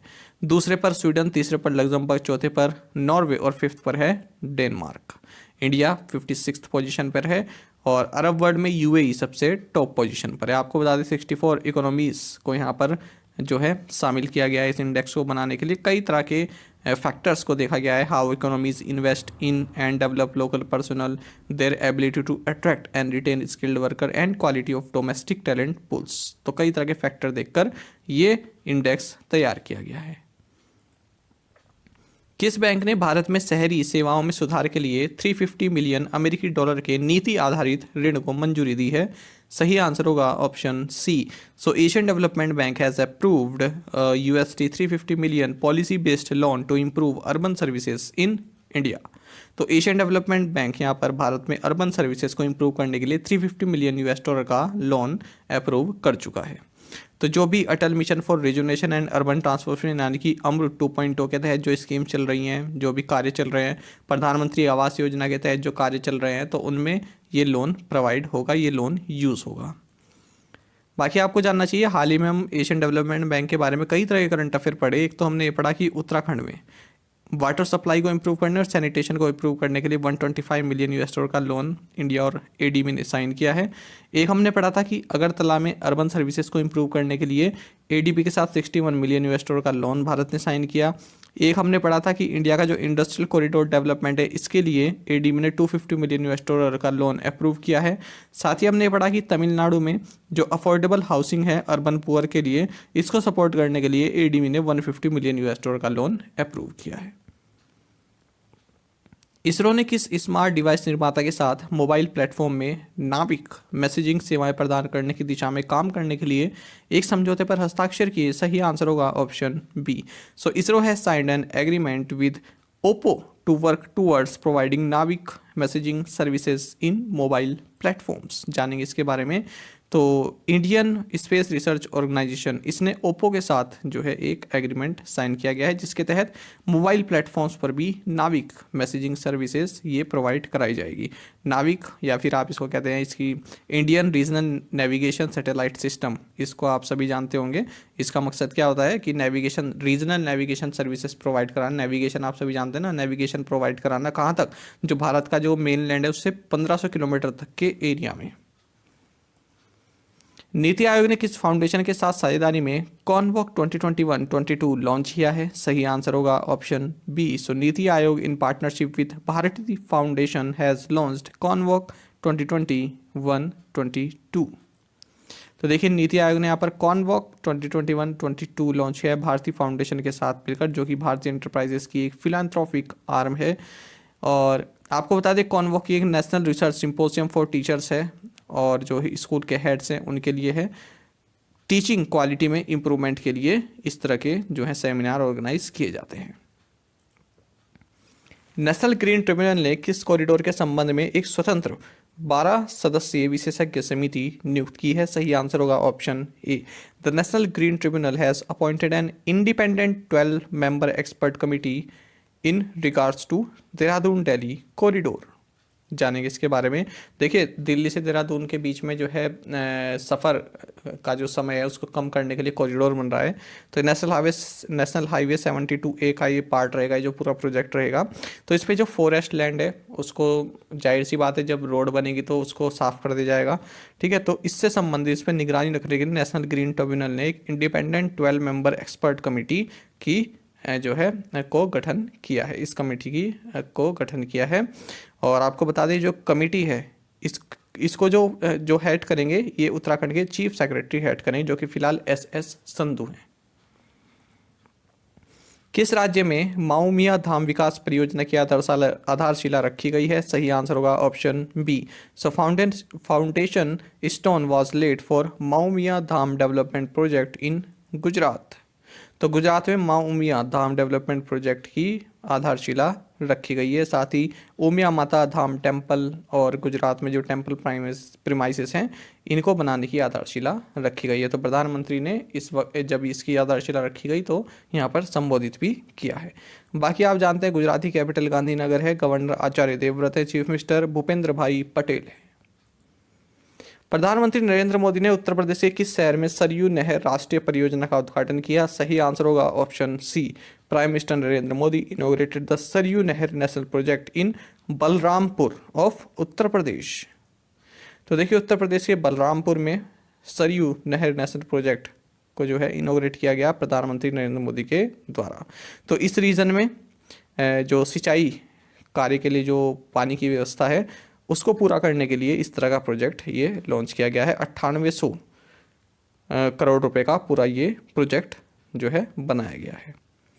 बाकी आपको जानना चाहिए जो सरयू कैनाल प्रोजेक्ट है इसमें 5 रिवर का इंटरलिंकिंग भी है, घाघरा, सरयू, राप्ती, बाणगंगा और रोहिणी, तो इनको भी इंटरलिंक किया जाएगा। बाकी ये तो आप जानती हैं कि गवर्नर जो है आनंदीबेन पटेल हैं उत्तर प्रदेश की, चीफ मिनिस्टर योगी आदित्यनाथ हैं, 2 डिप्टी चीफ मिनिस्टर हैं केशव प्रसाद मौर्य और doctor Dinesh Sharma.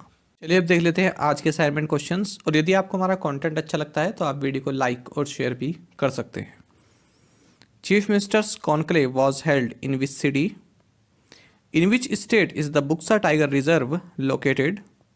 Name the lieutenant governor and capital of Ladakh. Sakarbagh Zoological Garden is situated in which state? Hyderpur wetland has become India's 47th and UP's dash Ramsar site. तो 5th question का answer आप जरूर दीजिएगा। देखिए India का तो 47th रामसर साइट बन गया है हैदरपुर वेटलैंड, और ये उत्तर प्रदेश से कौन से नंबर का बना है ये आपको हमें बताना है। तो कोशिश कीजिएगा 5 क्वेश्चंस के आंसर आप हमें कमेंट बॉक्स में जरूर बताएं। यदि आपको एक क्वेश्चन का आंसर भी आता है तो वो भी आप हमें कमेंट बॉक्स में बता सकते हैं। साथ ही करंट अफेयर्स फंडा को आप टेलीग्राम पर भी ज्वाइन कर सकते हैं। यहाँ पर रेगुलर वीडियो अपडेट्स और करंट क्विजेस हम आप सभी के लिए डालते रहते हैं। साथ ही डिस्कशन ग्रुप में आप किसी भी क्वेश्चन का सोल्यूशन पा सकते हैं। दोस्तों यहाँ पर हमारे करंट अफेयर्स की प्लेलिस्ट दी गई है, इसको आप जरूर देखें। अपने दोस्तों के साथ, फेलो एस्पिरेंट के साथ हमारे करंट अफेयर्स को शेयर जरूर करें। आज का सेशन आपको कैसा लगा हमें कॉमेंट बॉक्स में जरूर बताइएगा। Thank you guys.